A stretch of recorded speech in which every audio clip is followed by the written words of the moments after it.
ಶ್ರೀಗುರುಭ್ಯೋ ನಮಃ. ಹರಿ ಓಂ. ವಂದೇ ವಂದ್ಯಂ ವಿಧಿಭವಮಹೇಂದ್ರಾದಿವೃಂದಾರಕೇಂದ್ರೈಃ ವ್ಯಕ್ತಂ ವ್ಯಾಪ್ತಂ ಸ್ವಗುಣಗಣತೋ ದೇಶತಃ ಕಾಲತಶ್ಚ ಧೂತಾವದ್ಯಂ ಸುಖಚಿತಿಮಯೈರ್ಮಂಗಲೈರ್ಯುಕ್ತಮಂಗೈಃ ಸಾನಾಥ್ಯನ್ನೋ ವಿದಧದಧಿಕಂ ಬ್ರಹ್ಮನಾರಾಯಣಾಖ್ಯಂ ಭೂಷಾರತ್ನಂ ಭುವನವಲಯಸ್ಯಾಖಿಲಾಶ್ಚರ್ಯರತ್ನಂ ಲೀಲಾರತ್ನಂ ಜಲಧಿದುಹಿತುರ್ದೇವತಾ ಮೌಲಿರತ್ನಂ ಚಿಂತಾರತ್ನಂ ಜಗತಿ ಭಜತಾಂ ಸತ್ಸರೋಜದ್ಯುರತ್ನಂ ಕೌಸಲ್ಯಾಯಾಲಸತು ಮಮ ಹೃನ್ಮಂಡಲೇ ಪುತ್ರರತ್ನಂ ಆಪಾದಮೌಲಿಪರ್ಯಂತಂ ಗುರುಣಾಮಾಕೃತಿಂ ಸ್ಮರೇತ್ ತೇನ ವಿಘ್ನಾಃ ಪ್ರಣಶ್ಯಂತಿ ಸಿದ್ಧ್ಯಂತಿ ಚ ಮನೋರಥಾಃ. ನಾರಾಯಣಂ ನಮಸ್ಕೃತ್ಯ ನರಂ ಚೈವ ನರೋತ್ತಮಂ ದೇವೀಂ ಸರಸ್ವತೀಂ ವ್ಯಾಸಂ ತತೋ ಜಯಮುದೀರಯೇತ್.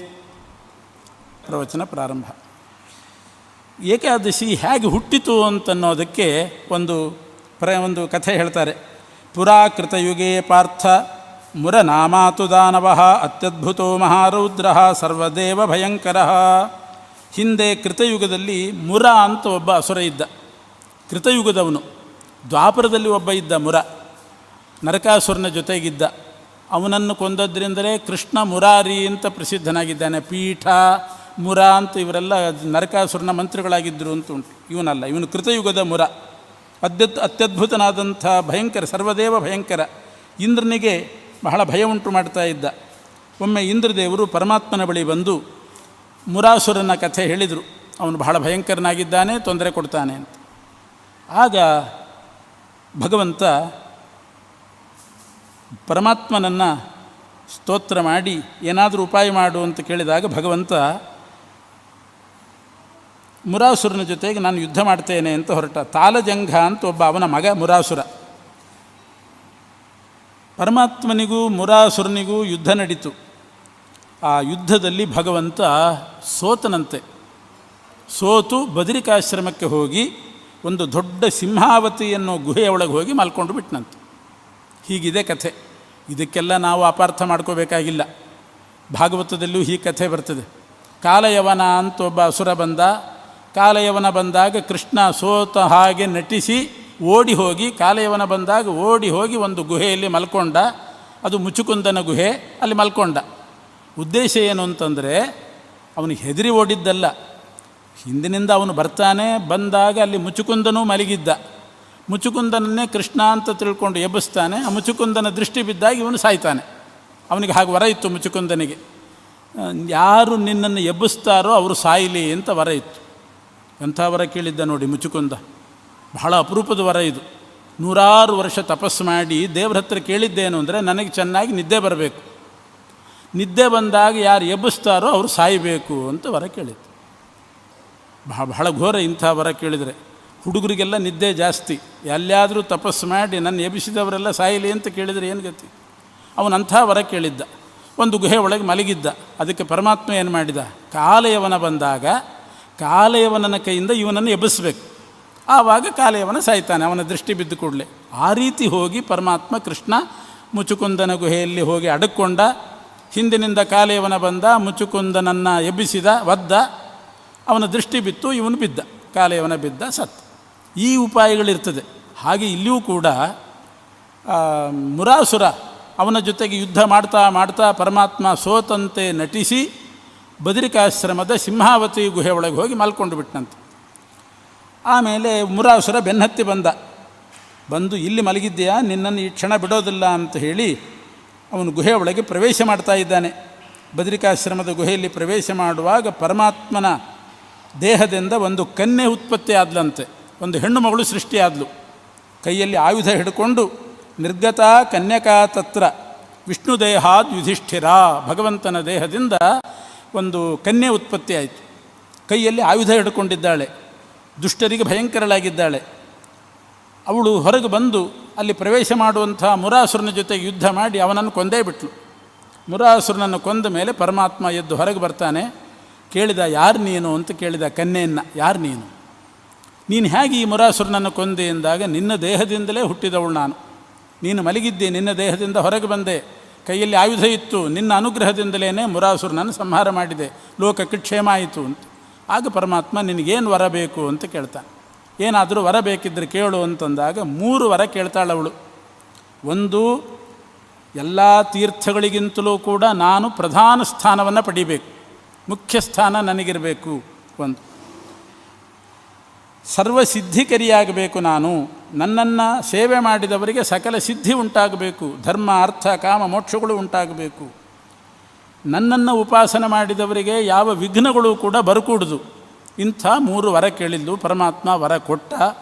ಅವಳಿಗೆ ಏಕಾದಶಿ ಅಂತ ನಾಮಕರಣ ಮಾಡಿದ. ಹೀಗೆ ಏಕಾದಶಿ ಹುಟ್ಟಿದ್ದು ಬದರಿಯಲ್ಲಿ. ಅಲ್ಲಿ ಏಕಾದಶಿ ಉಪವಾಸ ಮಾಡೋದು ಬಹಳ ಸುಲಭ. ಯಾಕೆ ಅಂದರೆ ಹಸಿವೆನೇ ಆಗೋದಿಲ್ಲ ಆ ಚಳಿಗೆ, ಬಹಳ ಸುಲಭ. ಅಭ್ಯಾಸ ಮಾಡೋರಲ್ಲಿ ಮಾಡಿಬಿಡಬೇಕು. ಏಕಾದಶಿ ಉತ್ಪತ್ತಿ ಬದರಿಕಾಶ್ರಮದ ಗುಹೆಯಲ್ಲಿ ಪರಮಾತ್ಮನ ದೇಹದಿಂದ ಆಯಿತು. ಅವಳಿಗೆ ಏಕಾದಶಿ ಅಂತ ನಾಮಕರಣ ಮಾಡಿ 3 ವರ ಕೊಟ್ಟ. ಸರ್ವಸಿದ್ಧಿಪ್ರದಳಾಗು, ಮೋಕ್ಷಾದಿ ಸಿದ್ಧಿಯನ್ನು ಕೊಡ್ತಕ್ಕವಳಾಗು, ವಿಘ್ನ ಪರಿಹಾರಕಳಾಗು, ಸರ್ವತೀರ್ಥ ಪ್ರಧಾನಳಾಗು ಅಂತ ವರ ಕೊಟ್ಟ. ಉತ್ಪತ್ತಿ ಅಂತ ಹೆಸರಿಟ್ಟ. ಹೀಗೆ ಉತ್ಪತ್ತಿ ಏಕಾದಶಿ ಅಂತ ಪ್ರಸಿದ್ಧವಾಯಿತು. ಇದು ಉತ್ಪತ್ತಿಯಾದದ್ದು ಮಾರ್ಗಶಿರ ಮಾಸದಲ್ಲಿ ಕೃಷ್ಣ ಪಕ್ಷದ ಏಕಾದಶಿ. ಮಾರ್ಗಶಿರ ಮಾಸ ಕೃಷ್ಣ ಪಕ್ಷ ಏಕಾದಶಿ ಉತ್ಪತ್ತಿ ಆದದ್ದು. ಅವತ್ತಿನ ದಿವಸದ ಆ ತಿಥಿಗೆ ಉತ್ಪತ್ತಿ ಏಕಾದಶಿ ಅಂತಲೇ ಹೆಸರು. ಮಾರ್ಗಶಿರ ಮಾಸದಿಂದ ಕಥೆ ಪ್ರಾರಂಭ ಮಾಡ್ತಾರೆ, ಪ್ರತಿ ತಿಂಗಳ ಏಕಾದಶಿ. ಯಾಕೆಂದರೆ ಮಾರ್ಗಶಿರ ಮಾಸ ಅದು ಆರಂಭದ್ದು ಅಂತ ಅಲ್ಲಿಂದ ಲೆಕ್ಕ. ಅದು ಕೃಷ್ಣ ಪಕ್ಷದ್ದು ಮೊದಲು, ಶುಕ್ಲ ಪಕ್ಷದ ಏಕಾದಶಿ ಆಮೇಲೆ ಹೇಳ್ತಾರೆ. ಮಾಸಗಳಲ್ಲಿ 2 ಪದ್ಧತಿ, ಪೂರ್ಣಿಮಾಂತ ಮಾಸ, ಅಮಾಂತ ಮಾಸ ಅಂತ. ಪೂರ್ಣಿಮಾಂತ ಮಾಸವನ್ನು ಇಟ್ಟುಕೊಂಡು ಮೊದಲು ಮಾರ್ಗಶಿರ ಆಗ್ರಹಾಯಣ ಅಂತ ಕರೀತಾರೆ ಹಿಂದಿನದ್ದನ್ನು. ಆದ್ದರಿಂದ ಹಾಯನ ಪ್ರಾರಂಭ ಆಗೋದು ಅಲ್ಲಿಂದ. ಮಾರ್ಗಶಿರ ಮಾಸಕ್ಕೆ ಕೇಶವನೇ ನಿಯಾಮಕ. ಮಾರ್ಗಶಿರ ಮಾಸಕ್ಕೆ ನಿಯಾಮಕ ಕೇಶವ. ಕೇಶವನಿಂದ ಪ್ರಾರಂಭ. ನಾವೀಗ ಚೈತ್ರ ಅಂತ ಶುರು ಮಾಡ್ತೇವೆ ಯುಗಾದಿಯಿಂದ, ಆದರೆ ಮಾರ್ಗಶಿರ ಮಾಸಕ್ಕೆ ಕೇಶವ ಅಭಿಮಾನಿ. ಅದರಿಂದ ಮಾರ್ಗಶಿರ ಮಾಸದಲ್ಲಿ ಮೊದಲು ಕೃಷ್ಣ ಪಕ್ಷದ ಏಕಾದಶಿನೇ ಉತ್ಪತ್ತಿ ಆದದ್ದು. ಏಕಾದಶಿ ಉತ್ಪತ್ತಿ ಪರಮಾತ್ಮನ ದೇಹದಿಂದ ಆಯಿತು. ಬದರಿಕಾಶ್ರಮದಲ್ಲಿ ಉತ್ಪತ್ತಿ ಏಕಾದಶಿ ಅಂತ ಹೆಸರು. ಇದೇ ಸಂದರ್ಭದಲ್ಲಿ ಪದ್ಮಪುರಾಣ ಇನ್ನೊಂದು ಏಕಾದಶಿಯನ್ನು ಹೇಳ್ತದೆ. ಅದು ಅಪೂರ್ವ ಪರ್ವಕಾಲ ಅಂತೆ. ತ್ರಿಸ್ಪೃಶ ಏಕಾದಶಿ ಅಂತ ಒಂದು ಉಲ್ಲೇಖ ಮಾಡಿದೆ. ತ್ರಿಸ್ಪೃಶ ಅಂದರೆ 3ರ ಸ್ಪರ್ಶ ಇರಬೇಕು. ಅಂದರೆ ಏಕಾದಶಿ ದಿವಸ ಬೆಳಗ್ಗೆ ಸ್ವಲ್ಪ ಏಕಾದಶಿ ಇರಬೇಕಂತೆ ಉದಯ ಕಾಲದಲ್ಲಿ. ಆಮೇಲೆ ದ್ವಾದಶಿ ಬರ್ತದೆ ಮಧ್ಯದಲ್ಲಿ. ದ್ವಾದಶಿ ಮುಗಿದು ರಾತ್ರಿ ಶೇಷದಲ್ಲಿ ತ್ರಯೋದಶಿ ತಿಥಿ ಬರಬೇಕಂತೆ. ಹೀಗೆ 3 ತಿಥಿಗಳು ಒಂದೇ ದಿವಸ ಸೇರಿದಾಗ ಬೆಳಗ್ಗೆ ಏಕಾದಶಿ, ಆಮೇಲೆ ದ್ವಾದಶಿ, ಅದರ ರಾತ್ರಿ ಶೇಷದಲ್ಲಿ ತ್ರಯೋದಶಿ ಇದ್ದರೆ ತ್ರಿಸ್ಪೃಶ ಏಕಾದಶಿ ಅಂತ ಹೆಸರು. ತಿಥಿರೇಕಾ ಭವೇತ್ ಸರ್ವ ಪಕ್ಷಯೋರುಭಯೋರಪಿ ಉದಯ ಏಕಾದಶಿ ಸ್ವಲ್ಪ ಹ್ಯಂತೆ ಚೈವ ತ್ರಯೋದಶಿ ಮಧ್ಯೆ ತು ದ್ವಾದಶಿ ಪೂರ್ಣ. ಹೀಗೆ ಉದಯಕಾಲದ ಸ್ವಲ್ಪ ಹೊತ್ತು ಏಕಾದಶಿ, ಅಂತದಲ್ಲಿ ತ್ರಯೋದಶಿ, ಮಧ್ಯದಲ್ಲಿ ದ್ವಾದಶಿ ಇದ್ದರೆ ತ್ರಿಸ್ಪೃಶ ಏಕಾದಶಿ ಅಂತ ಪರಮಾತ್ಮನಿಗೆ ಅತ್ಯಂತ ಪ್ರಿಯವಾದದ್ದು. ಏಕಾಮುಪೋಷಯೇತ್ತಾಂ ವೈ ಸಹಸ್ರೈಕಾದಶಿ ಫಲಂ. ಈ ತ್ರಿಸ್ಪೃಶ ಏಕಾದಶಿ ಬಂದಾಗ ಅವತ್ತು ಉಪವಾಸ ಮಾಡಿದರೆ, ಆ ಏಕಾದಶಿ ಅನುಷ್ಠಾನ ಮಾಡಿದರೆ 1000 ಏಕಾದಶಿಯ ಪುಣ್ಯ ಬರ್ತದಂತೆ. 1000 ಏಕಾದಶಿ ಪುಣ್ಯ. ಇದು ಯಾವತ್ತು ಬಂದಿದೆ ಅಂತ ಒಂದು ಸಲ ನೋಡಿದ್ವಿ ಹುಡುಕಿ. ಪಂಚಾಂಗದಲ್ಲಿ ಸಿಗಲಿಲ್ಲ ತ್ರಿಸ್ಪೃಶ ಏಕಾದಶಿ ಅಂತ. ಕೊನೆಗೆ ಈ ಕಂಪ್ಯೂಟರ್ ನೆಟ್ನಲ್ಲಿ ನೋಡಿದಾಗ 2013ನೇ ಇಸ್ವಿಯಲ್ಲಿ 2013ನೇ ಇಸ್ವಿಯ ಜೂನು ಅಥವಾ ಜುಲೈ ತಿಂಗಳಲ್ಲೋ ಏನೋ ಒಂದು ಸಲ ಬಂದಿತ್ತು ಅಂತ ಹಾಕಿದ್ದಾರೆ. ತ್ರಿಸ್ಪೃಶ ಏಕಾದಶಿ ಅವತ್ತು ಬಂದಿತ್ತು. ಬಹಳ ಅಪೂರ್ವ ಯೋಗ. ಏಕಾದಶಿ, ದ್ವಾದಶಿ, ತ್ರಯೋದಶಿ 3 ತಿಥಿಗಳು ಒಂದು ದಿವಸ ಬರ್ತಕ್ಕಂಥ ಯೋಗ ಬಹಳ ಅಪೂರ್ವದ್ದು. 13ನೇ ಇಸ್ವಿಯಲ್ಲಿ ಒಂದು ಸಲ ಬಂದಿತ್ತಂತೆ. ಅದು 1000 ಏಕಾದಶಿ ಫಲವನ್ನು ಕೊಡ್ತಕ್ಕಂಥದ್ದು. ಸಹಸ್ರಗುಣಿತಂ ಹ್ಯೇವಂ ದ್ವಾದಶ್ಯಾಂ ಪಾರಣೇ ಕೃತೆ. ಈ ಪ್ರಕಾರ ಉತ್ಪತ್ತಿ ಏಕಾದಶಿ, ಅದನ್ನು ಹೇಗೆ ಉತ್ಪತ್ತಿ ಆಯಿತು ಏಕಾದಶಿ ಅನ್ನೋದನ್ನು ತಿಳಿಸಿದರು. ಇದು ಮಾರ್ಗಶಿರ ಬಹುಳ ಪಕ್ಷದ ಏಕಾದಶಿ.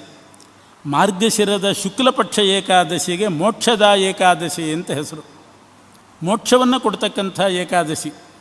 ಹೀಗೆ ಪುತ್ರದ ಏಕಾದಶಿ ಅಂತ ಬರ್ತದೆ, ಕಾಮದ ಏಕಾದಶಿ ಅಂತ ಬರ್ತದೆ. ಆದರೆ ಒಂದು ನೆನಪಿಟ್ಟುಕೊಳ್ಬೇಕು, ಆಯಾ ಏಕಾದಶಿಗೆ ಒಂದೊಂದು ಫಲ ಹೇಳಿದ್ದಾರೆ. ಆ ಫಲದ ಅಪೇಕ್ಷೆ ಇದ್ದವರು ಮಾತ್ರ ಆವತ್ತು ಉಪವಾಸ ಮಾಡಬೇಕು ಅಂತ ಅರ್ಥ ಮಾತ್ರ ಅಲ್ಲ. ಅದು ನಿತ್ಯ. ಪುತ್ರದ ಏಕಾದಶಿ ಅಂತಿದೆ. ಮಕ್ಕಳು ಬೇಕಾದವರು ಮಾಡಲಿ, ನಮಗೆಲ್ಲ ಆಗಿದೆ, ನಮಗೇನು ಬೇಕಾಗಿಲ್ಲ ಅಂತ ಬಿಡಬಾರ್ದು ಮಾತ್ರ. ಅದು ನಿತ್ಯ ಮಾಡಲೇಬೇಕು.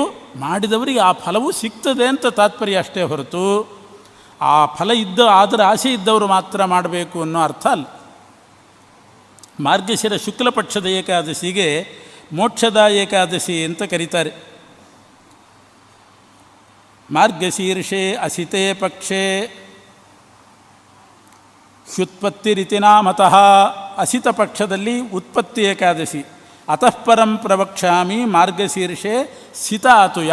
ಮುಂದೆ ಸಿತ ಏಕಾದಶಿ ಅಂದರೆ ಶುಕ್ಲಪಕ್ಷದ ಏಕಾದಶಿ ಬಗ್ಗೆ ಹೇಳ್ತೇವೆ. ಮೋಕ್ಷದ ಅಂತ ಹೆಸರು. ಯಾಕೆ ಆ ಹೆಸರು ಬಂತು ಅಂದರೆ, ಚಂಪಕನಗರ ಅಂತ ಒಂದು ನಗರ.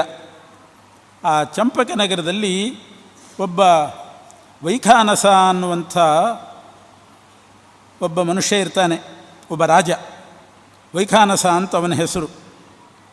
ಚೆನ್ನಾಗಿದ್ದ, ಮಕ್ಕಳನ್ನಂತೆ ನೋಡ್ಕೊಳ್ತಾ ಇದ್ದ ಪ್ರಜೆಗಳನ್ನು. ಇಡೀ ರಾಜ್ಯದಲ್ಲಿ ಸುಭಿಕ್ಷೆ ಎಲ್ಲ ಇತ್ತು. ಒಂದು ದಿವಸ ಅವನು ರಾತ್ರಿ ಮಲಗಿದಾಗ ಆ ವೈಖಾನಸ ಅನ್ನೋ ರಾಜನಿಗೆ ಸ್ವಪ್ನ ಬಿತ್ತು.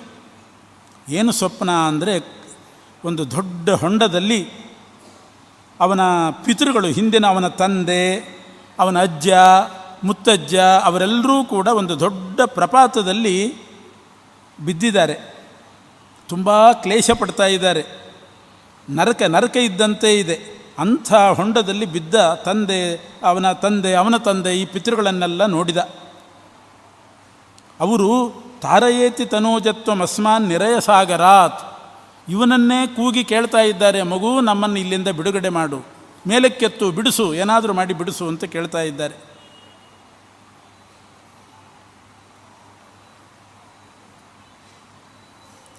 ಆಗ ಅವನಿಗೆ ಅನಿಸ್ತು, ನಾನು ಎಷ್ಟು ಪ್ರಜೆಗಳನ್ನು ಚೆನ್ನಾಗಿ ರಕ್ಷಣೆ ಮಾಡಿ ಎಷ್ಟು ಸಂಪತ್ತುಗಳನ್ನು ಗಳಿಸಿದರೆ ಏನು ಉಪಯೋಗ?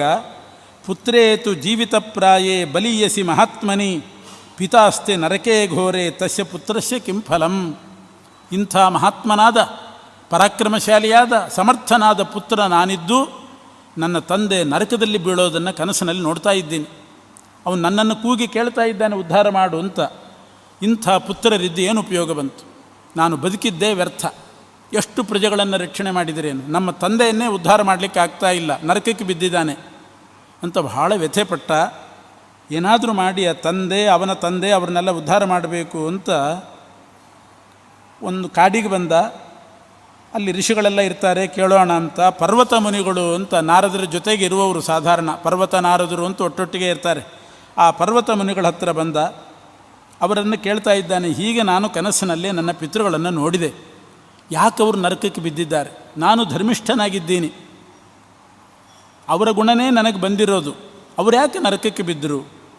ಆಗ ಪರ್ವತ ಮುನಿಗಳು ಹೇಳ್ತಾರೆ, ಪೂರ್ವಜನ್ಮನಿ ತಾತಸ್ಥೆ ಕ್ಷತ್ರಿಯೋ ರಾಜ್ಯಗರ್ವಿತಃ ಸಪತ್ನ್ಯಾ ಋತುಕಾಲೇತು ರಾಜಧರ್ಮ ಪ್ರವರ್ತಿತಃ.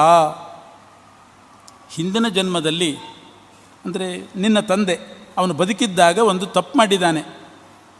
ಇಬ್ಬರು ಹೆಂಡಂದಿರಿದ್ದರು. ಒಬ್ಬ ಹೆಂಡತಿಗೆ ಋತುಕಾಲ, ಅಂದರೆ ಋತು ಸ್ನಾತಳಾಗಿದ್ದಾಳೆ, ಋತುಕಾಲ ಮುಗಿದು ಸ್ನಾನ ಮಾಡಿದ್ದಾಳೆ. ಅವತ್ತಿನ ದಿವಸ ಆ ಹೆಂಡತಿಯ ಇಚ್ಛೆಯನ್ನು ಪೂರೈಸಬೇಕಾಗಿತ್ತು. ಋತುಕಾಲವನ್ನು ಅತಿಕ್ರಮಣ ಮಾಡಿಕೂಡುದು ಅಂತುಂಟು ಗೃಹಸ್ಥರಿಗೆ. ಅವಳು ಋತುಕಾಲ ಮೀರಿ ಸ್ನಾನ ಮಾಡಿದಾಗ ಅವಳನ್ನು ಅತಿಕ್ರಮಣ ಮಾಡಿ, ರಾಜ್ಯದ ಕೆಲಸ ಅಂತ ಎಲ್ಲೋ ನೀನು ಪ್ರವಾಸಕ್ಕೆ ಹೊರಟುಬಿಟ್ಟು, ಅದು ಅವಳಿಗೆ ಸರಿಯಾದ ಸಮಯ. ಅಂಥ ಸಮಯವನ್ನು ಅತಿಕ್ರಮಣ ಮಾಡಿ ನೀನು ಹೋದದ್ರಿಂದ ನಿನಗೆ ಇಂಥ ಪ್ರಸಂಗ ಬಂತು. ಹೀಗೆ ಬೇಕಾದಷ್ಟು ರಾಜರ ಕಥೆ ಎಲ್ಲ ನೋಡಿದ್ದೀವಿ ನಾವು. ಈ ರೀತಿ ಆ ಋತುಕಾಲಾತಿವರ್ತನ ಅನ್ನೋ ದೋಷದಿಂದ ನೀನು ನಿನ್ನ ತಂದೆ ನರಕಕ್ಕೆ ಬಿದ್ದಿದ್ದಾನೆ. ತಾನು ಮಾತ್ರ ಬೀಳೋದಷ್ಟೇ ಅಲ್ಲದೇನೆ ತನ್ನ ಪೂರ್ವಿಕರನ್ನೂ ಕೂಡ ನರಕಕ್ಕೆ ಹಾಕಿದ್ದಾನೆ. ಮದುವೆ ಮಾಡಿಕೊಳ್ಳೋದು ಅಂತಂದರೆ ಅದು ಒಂದು ಉತ್ತಮವಾಗಿರತಕ್ಕಂಥ ಧರ್ಮದ ಪ್ರಕ್ರಿಯೆ, ಒಂದು ಧರ್ಮಾಚರಣೆಗಿರತಕ್ಕಂಥ ಒಂದು ಆಶ್ರಮ, ಗೃಹಸ್ಥಾಶ್ರಮ. ಸಂಯಮದಿಂದಲೂ ಇರಬೇಕು, ಗೃಹಸ್ಥಾಶ್ರಮ ಧರ್ಮವನ್ನು ಪರಿಪಾಲನೆ ಮಾಡಬೇಕು. ಶಾಸ್ತ್ರೋಕ್ತವಾಗಿ ಅದನ್ನು ಪರಿಪಾಲನೆ ಮಾಡಿದರೆ ಧನ್ಯೋ ಗೃಹಸ್ಥಾಶ್ರಮ. ಏನಾದರೂ ಸ್ವಲ್ಪ ವ್ಯತ್ಯಾಸ ಆದರೆ ಇಂಥ ಅನಾಹುತಗಳಾಗ್ತವೆ. ಆದ್ದರಿಂದ ನೀನು ನಿನ್ನ ತಂದೆ ಋತುಕಾಲವನ್ನು ಅತಿಕ್ರಮಣ ಮಾಡಿದ ದೋಷದಿಂದ ಪಿತೃಗಳ ಸಮೇತನಾಗಿ ನರಕಕ್ಕೆ ಬಿದ್ದಿದ್ದಾನೆ. ಅದು ನಿನಗೆ ಕನಸಿನಲ್ಲಿ ಕಂಡಿರೋದು. ಈಗ ನೀನು ಅವರನ್ನು ಉದ್ಧಾರ ಮಾಡಬಹುದು. ಏನು ಮಾಡಬೇಕು? ಮಾರ್ಗಶೀರ್ಷೆ ಸಿತೆ ಪಕ್ಷೆ ಮೋಕ್ಷಾನಾಮೇತಿ ನಾಮತಃ ಸರ್ವೈಶ್ಚೈತದ್ವ್ರತಂ ಕಾರ್ಯಂ ಪಿತ್ರೇ ಪುಣ್ಯಂ ಪ್ರದೀಯತಾಂ. ಮಾರ್ಗಶೀರ್ಷ ಮಾಸ ಬರ್ತಾ ಇದೆ. ಅದರ ಶುಕ್ಲಪಕ್ಷ ಏಕಾದಶಿ ದಿವಸ ನೀನು ನಮ್ಮ ತಂದೆಗೆ ಮತ್ತು ಅವರ ತಂದೆಗಳಿಗೆಲ್ಲ ಉದ್ಧಾರ ಆಗಲಿ, ಅವರಿಗೆ ಮೋಕ್ಷ ಸಿಗಲಿ ಅಂತ ಸಂಕಲ್ಪ ಮಾಡಿ ವ್ರತ ಮಾಡು, ಉಪವಾಸ ಮಾಡು. ಆ ಪುಣ್ಯವನ್ನು ಅವರಿಗೆ ಧಾರೆ ಎರೆದು ಕೊಡು. ಅದರಿಂದ ಅವರೆಲ್ಲರೂ ಕೂಡ ಉದ್ಧಾರ ಆಗ್ತಾರೆ ಅಂತ ಹೇಳಿದಾಗ ಆ ರಾಜ ಅದೇ ರೀತಿ ಮಾರ್ಗಶಿರ ಶುದ್ಧ ಏಕಾದಶಿಯನ್ನು ಅನುಷ್ಠಾನ ಮಾಡ್ತಾನೆ. ಆಕಾಶದಲ್ಲಿ ಧ್ವನಿ ಬಂತು, ಸ್ವಸ್ತಿ ಸ್ವಸ್ತೀತಿ ತೇ ಪುತ್ರ ಪ್ರೋಚ್ಯ ಚೈವಂ ದಿವಂಗತಃ. ಅವನ ತಂದೆ, ಮಗು ನಿನಗೆ ಒಳ್ಳೆಯದಾಗಲಿ ಒಳ್ಳೆಯದಾಗಲಿ, ನಮ್ಮನ್ನು ಉದ್ಧಾರ ಮಾಡಿದೆ ಅಂತ ಹೇಳಿಕೊಂಡು ಆಕಾಶ ಮಾರ್ಗದಲ್ಲಿ ಮೋಕ್ಷಕ್ಕೆ ಹೋಗಿದ್ದಾನೆ. ತಸ್ಯ ಪಾಪಾನಿ ನಶ್ಯಂತಿ ಮೃತೋ ಮೋಕ್ಷಮವಾಪ್ನುಯಾತ್. ಹಿಂದಿನವರನ್ನೂ ಮೋಕ್ಷಕ್ಕೆ ಕಳಿಸ್ತಾನೆ, ತಾನೂ ಮೋಕ್ಷಕ್ಕೆ ಹೋಗ್ತಾನೆ. ಆದ್ದರಿಂದ ಚಿಂತಾಮಣಿ ಸಮಾನ ಅಂತ ಕರೀತಾರೆ ಮಾರ್ಗಶಿರ ಮಾಸದ ಶುಕ್ಲಪಕ್ಷ ಏಕಾದಶಿ. ಚಿಂತಾಮಣಿ ಸಮಾನ ಅಂತ ಅದಕ್ಕೆ ರೂಢಿ ಉಂಟು. ಇದು ಪಿತೃಗಳಿಗೆಲ್ಲ ಮೋಕ್ಷವನ್ನು ಕೊಡ್ತಕ್ಕಂಥದ್ದು. ಮಾರ್ಗಶಿರ ಮಾಸ ಆದಮೇಲೆ ಪುಷ್ಯ ಬಹುಳ ಏಕಾದಶಿಗೆ ಸಫಲ ಏಕಾದಶಿ ಅಂತ ಹೆಸರು. ಪುಷ್ಯ ಬಹುಳ ಏಕಾದಶಿ ಅದರ ಅನುಷ್ಠಾನದಿಂದ ಏನು ಫಲ ಅಂತಂದರೆ, ಪೂರ್ವಕಾಲದಲ್ಲಿ ಚಂಪಾವತಿ ಅಂತ ಒಂದು ಪಟ್ಟಣ, ಆ ಚಂಪಾವತಿಯಲ್ಲಿ ಮಾಹಿಷ್ಮತ ಅಂತ ಒಬ್ಬ ರಾಜ ಆಳ್ತಾ ಇದ್ದ. ಆ ರಾಜನಿಗೆ 5 ಜನ ಮಕ್ಕಳು. ಆ 5 ಜನ ಮಕ್ಕಳಲ್ಲಿ ಜ್ಯೇಷ್ಠ ಪುತ್ರ, ಅವನ ಹೆಸರೇ ಲುಂಪಕ ಅಂತ ಕರೆದರು ಎಲ್ಲರೂ ಕೂಡ. ಲುಂಪಕ ಅಂದರೆ ಲೂಟಿ ಮಾಡುವವನು ಅಂತ ಅರ್ಥ. ಇಡೀ ರಾಜ್ಯವನ್ನು, ಪರರ ಗ್ರಹಗಳನ್ನು ಲೂಟಿ ಮಾಡ್ತಾ ಇದ್ದಾದ್ದರಿಂದ ಲುಂಪಕ ಅಂತ ಪ್ರಸಿದ್ಧನಾಗಿದ್ದ. ಆದ್ದರಿಂದ ತಂದೆ ಅವನನ್ನು ರಾಜ್ಯದಿಂದ ಹೊರಗೆ ಹಾಕಿದ, ಆ ಜ್ಯೇಷ್ಠ ಪುತ್ರನನ್ನು. ಅವನು ಪರಿವಾರದವರು ಕೂಡ ಬಿಟ್ಟುಬಿಟ್ರು. ಆಮೇಲೆ ಅವನು ಹೇಗೆ ಬದುಕೋದು? ಪರಿವಾರ, ಬಂಧುಗಳು ಎಲ್ಲರೂ ಕೂಡ ಬಿಟ್ಟುಬಿಟ್ರು. ಆಮೇಲೆ ಪಾಪದ ಬುದ್ಧಿ ಬಂತು. ತಂದೆಯ ಹಣವನ್ನೇ ದೋಚಬೇಕು ಅಂತ ತಾನು ಬಂದು ತಂದೆ ಕೂಡಿಟ್ಟ ಹಣವನ್ನು ದೋಚಿದ. ಅದೂ ಸಾಕಾಗಲಿಲ್ಲ. ಕೊನೆಗೆ ಪ್ರಾಣಿ ಹಿಂಸೆ ಮಾಡಲಿಕ್ಕೆ ಶುರು ಮಾಡಿದ. ಪಕ್ಷಿಗಳನ್ನೆಲ್ಲ ಕೊಂದು ಮಾಂಸ ತಿಂತಾ ಇದ್ದ. ಮಾಡಬಾರದ ಪಾಪವೇ ಇಲ್ಲ. ಭ್ರಷ್ಟಸ್ಯ ಕಾನ್ಯಾಗತಿ ಅಂತಾರೆ. ಒಂದು ಸಲ ಭ್ರಷ್ಟನಾಗಿ ಬಿಟ್ಟರೆ ಅದರ ಪರಂಪರೆನೇ ಬೆಳೀತಾ ಹೋಗ್ತದಂತ. ಒಂದು ಸಲ ಭ್ರಷ್ಟನಾದಾಗಲೇ ತಿದ್ದುಕೊಂಡ್ಬಿಡಬೇಕು. ಹೀಗೆ ಭ್ರಷ್ಟತೆ ಪರಂಪರೆಯೇ ಬೆಳೀತು. ಒಂದು ಸಲ ಅವನು ಏನೂ ಆಹಾರ ಸಿಗಲಿಲ್ಲ. ಬಹಳ ಕಷ್ಟಪಟ್ಟು ಹುಡುಕಿ ಒಂದಿಷ್ಟು ಹಣ್ಣು ಸಿಕ್ತು ಕಾಡಿನಲ್ಲಿ. ಒಂದು ಅಶ್ವತ್ಥ ಮರದ ಬುಡದಲ್ಲಿ ವಾಸ ಮಾಡ್ತಿದ್ದಂತೆ. ಎಲ್ಲರೂ ಹೊಡೆದು ಬಡಿದು ಮಾಡಿಬಿಟ್ರು. ಅಶ್ವತ್ಥ ಮರದ ಬುಡದಲ್ಲಿ ಆ ಲುಂಪಕ ಅನ್ನೋನು ವಾಸ ಮಾಡ್ತಿದ್ದ. ಒಂದಿಷ್ಟು ಹಣ್ಣು ತಂದ. ಅಷ್ಟೊತ್ತಿಗೆ ರಾತ್ರಿ ಆಯಿತು. ಆ ಹಣ್ಣನ್ನು ಅಶ್ವತ್ಥ ಬುಡದಲ್ಲಿಟ್ಟು ಅವನು ಭಾಳ ವ್ಯಥೆಪಟ್ಟಿದ್ದ. ಇಡೀ ದಿವಸ ಉಪವಾಸ ಆಯಿತು. ಹಣ್ಣು ಸಿಕ್ತು, ರಾತ್ರಿ ಮಲಗುವ ಸಮಯ. ಆದರೆ ಇಷ್ಟು ಜ್ಞಾನ ಇತ್ತು. ಇವತ್ತು ಏಕಾದಶಿ ಅಂತ ಅನ್ನೋದು ಗೊತ್ತಿತ್ತು ಅವನಿಗೆ. ಎಷ್ಟು ಲೂಟಿ ಮಾಡಿದರೂ ಕೂಡ ಅವರಿಗೆ ಧರ್ಮಜ್ಞಾನ ಚೆನ್ನಾಗಿರ್ತದೆ. ಜ್ಞಾನ ಇಲ್ಲದೆ ಲೂಟಿ ಮಾಡೋದಲ್ಲ. ದುರ್ಯೋಧನ ಹೇಳಿದಾಗೆ, ಜಾನಾಮಿ ಧರ್ಮಂ ನಚಮೇ ಪ್ರವೃತ್ತಿ, ಜಾನಾಮ್ಯಧರ್ಮಂ ನಚಮೇ ನಿವೃತ್ತಿ. ಧರ್ಮಜ್ಞಾನ ಇದೆ, ಆದರೆ ಮಾಡಲಿಕ್ಕಾಗ್ತಾ ಇಲ್ಲ, ವಿಧಿ ಬಿಡ್ತಾ ಇಲ್ಲ. ಚೆನ್ನಾಗಿ ಹೇಳ್ತಾರೆ ಧರ್ಮವನ್ನು ಮಾಡು ಅಂದರೆ ಮಾಡಲಿಕ್ಕಾಗ್ತಾ ಇಲ್ಲ. ಅಧರ್ಮ ಯಾವುದು ಅಂತ ಗೊತ್ತಿರ್ತದೆ, ಬಿಡಲಿಕ್ಕಾಗೋದಿಲ್ಲ. ಆ ಪರಿಸ್ಥಿತಿಯಲ್ಲಿದ್ದ. ಅವತ್ತಿನ ದಿವಸ ಮಾತ್ರ ಹಣ್ಣು ಸಿಗುವಾಗಲೇ ರಾತ್ರಿ ಆಯಿತು. ಇಷ್ಟು ಹೊತ್ತು ಉಪವಾಸ ಇದ್ದೇನಂತೆ, ಇನ್ನೊಂದು ಸ್ವಲ್ಪ ಹೊತ್ತು ಯಾತಕ್ಕೆ ಅಂಥೇಳಿ ಆ ಹಣ್ಣನ್ನು ಅಶ್ವತ್ಥ ಬುಡದಲ್ಲಿಟ್ಟು, ದೇವರೇ ನೀನು ಪ್ರೀತನಾಗು ಅಂದುಬಿಟ್ಟ. ತಾನು ತಿನ್ನಲಿಲ್ಲ, ಹಾಗೇ ಮಲಗಿದ. ಆ ಶ್ರಮದಲ್ಲಿ ಅವನಿಗೆ ನಿದ್ದೆಯೂ ಕೂಡ ಬರಲಿಲ್ಲಂತೆ, ಜಾಗರಣನೂ ಆಯಿತು. ಇಡೀ ದಿವಸ ಹೊರಲಾಡಿದ್ದೆ. ಬೆಳಗ್ಗೆದ್ದು ದೇವರ ಮುಂದೆ ಹೇಳಿದ್ನಂತೆ, ಜಾಗರ ಆಯಿತು ಇವತ್ತು, ಅದು ನಿನಗೆ ಸಮರ್ಪಿತ ಅಂದ. ಹಣ್ಣು ತಿನ್ನಲಿಲ್ಲ, ತಿನ್ನೋ ಮನಸ್ಸಾಗಿದ್ದಿಲ್ಲ ಅವನಿಗೆ, ಬೇಜಾರಾಗಿ ಅದೂ ಸಮರ್ಪಿತ ಅಂದ. ಜಾಗರಣವನ್ನೂ ಸಮರ್ಪಣೆ ಮಾಡಿದ. ದ್ವಾದಶಿ ದಿವಸ ಬೆಳಗ್ಗೆ ಏಳುವಾಗ ಅವನ ಮುಂದೆ ದೇವದೂತರು ನಿಂತಿದ್ದಾರೆ. ದೇವದೂತರು ನಿಂತಿದ್ದರಂತೆ ವಿಮಾನ ತಗೊಂಡು ಬಂದು, ನೀನು ಈ ಏಕಾದಶಿ ದಿವಸ ವಿಶೇಷವಾಗಿ ಅನುಸಂಧಾನಪೂರ್ವಕವಾಗಿ ಪರಮಾತ್ಮನಿಗೆ ನೀನು ತಿನ್ನದೆ ಬರೇ ಹಣ್ಣನ್ನು ನೈವೇದ್ಯ ಮಾಡಿದ್ದಿ, ಜಾಗರೋತ್ಸವ ನಡೆಸಿದಿ, ಜಾಗರವನ್ನು ಕೂಡ ಮಾಡಿದಿ. ಅದೇನು ಪೂರ್ತಿ 100ಕ್ಕೆ 100 ಅಂಕ ಬರುವಷ್ಟು ಜಾಗರ ಮಾಡಿಲ್ಲ. ಜಾಗರೋತ್ಸವ ಅಂತಂದರೆ ಒಂದು ಕ್ಷಣವೂ ಬಿಡದೆ ಹರಿನಾಮ ಕೀರ್ತನೆ ನಡೀತಾ ಇರಬೇಕು, ಅದೇನೂ ಇಲ್ಲ, ಸುಮ್ಮನೆ ಹೊರಳಾಡೇ ಮಾಡಿದ. ಆದರೂ ಕೂಡ ಸ್ವಲ್ಪ ಪುಣ್ಯ ಬಂತು, ಏನೂ ಬರೋದಿಲ್ಲ ಅಂತೇನಿಲ್ಲ.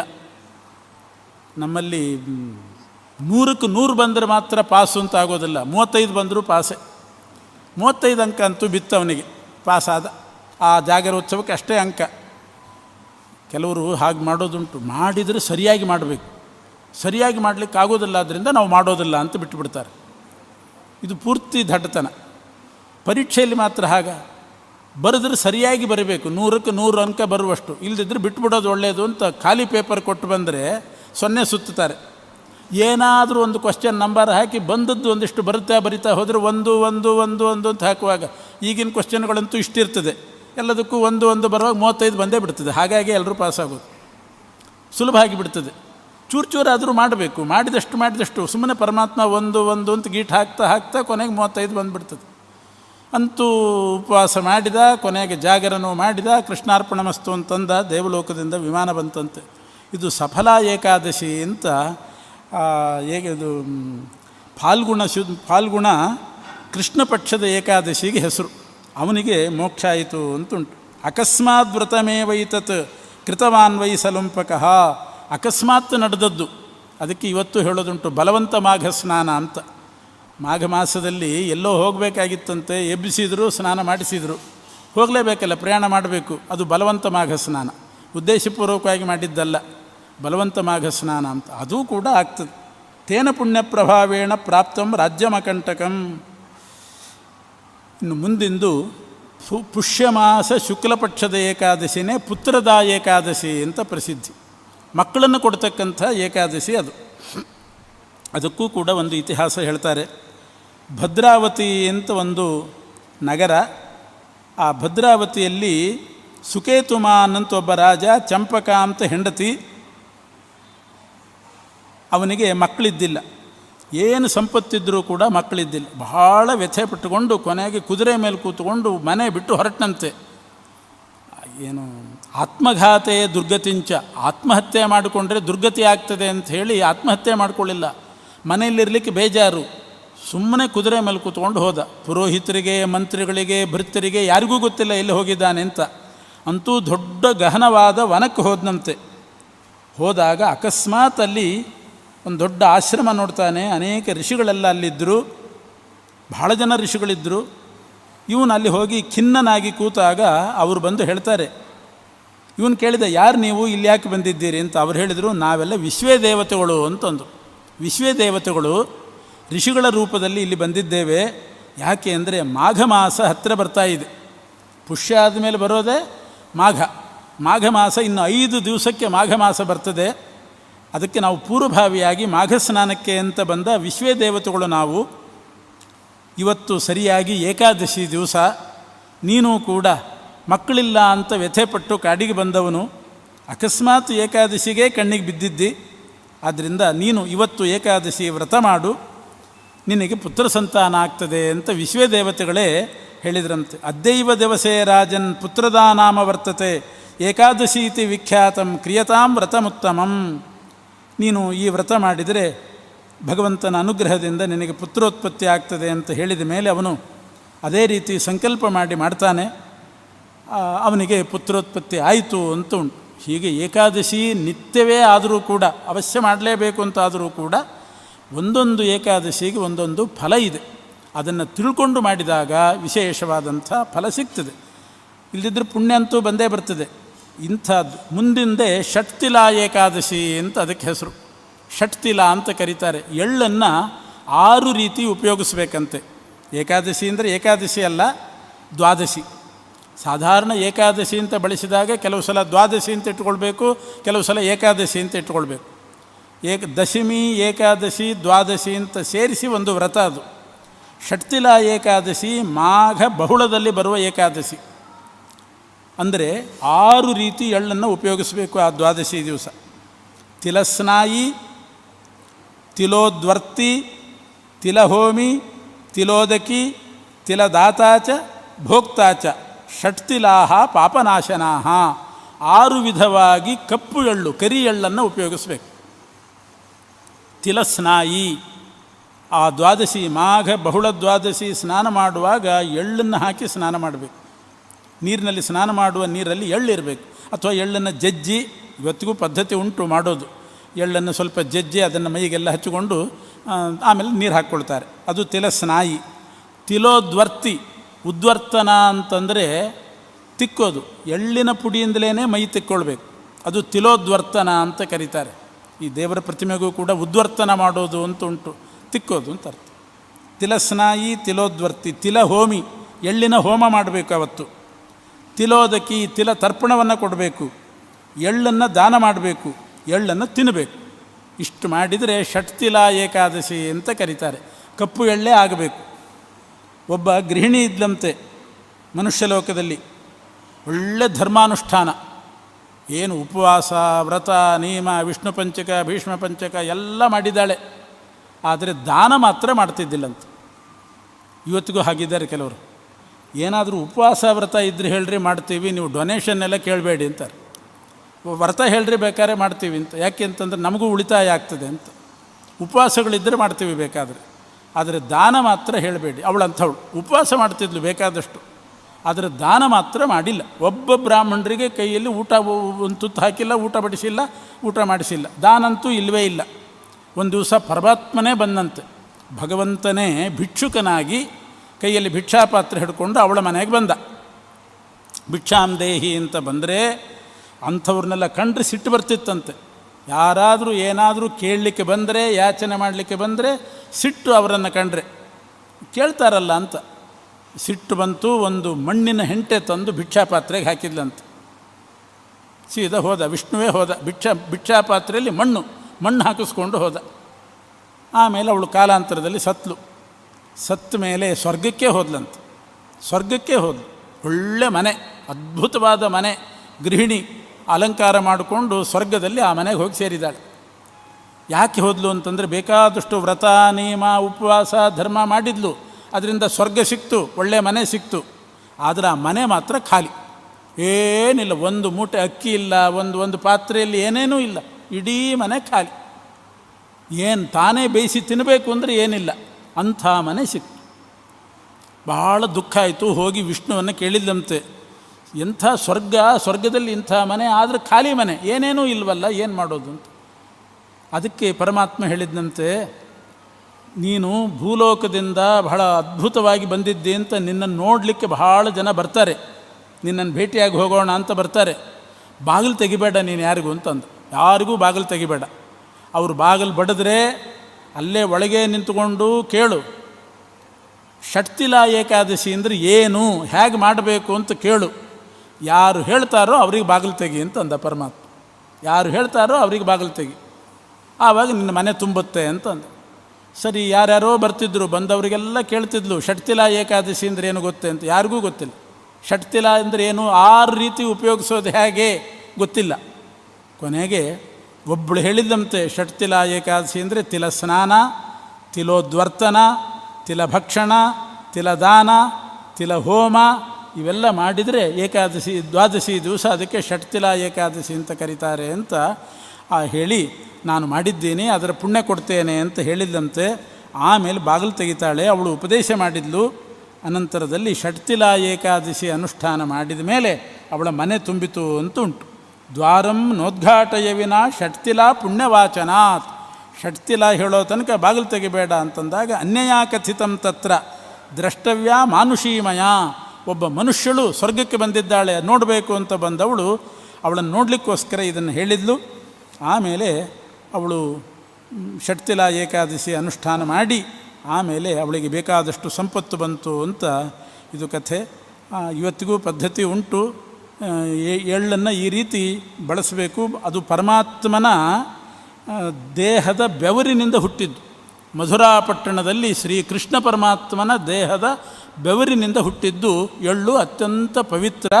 ಆದ್ದರಿಂದ ಮನೆಯಲ್ಲಿ ಸದಾ ಇರಬೇಕು ಅಂತುಂಟು. ಭಗವಂತನ ದೇಹದಿಂದ ಹುಟ್ಟಿದ್ದು. ಎಲ್ಲಿ ಎಳ್ಳಿರ್ತದೋ ಅಲ್ಲಿ ಒಂದು ಭೂತ ಪ್ರೇತಗಳು ಬರೋದಿಲ್ಲ ಅಂತ ಉಂಟು.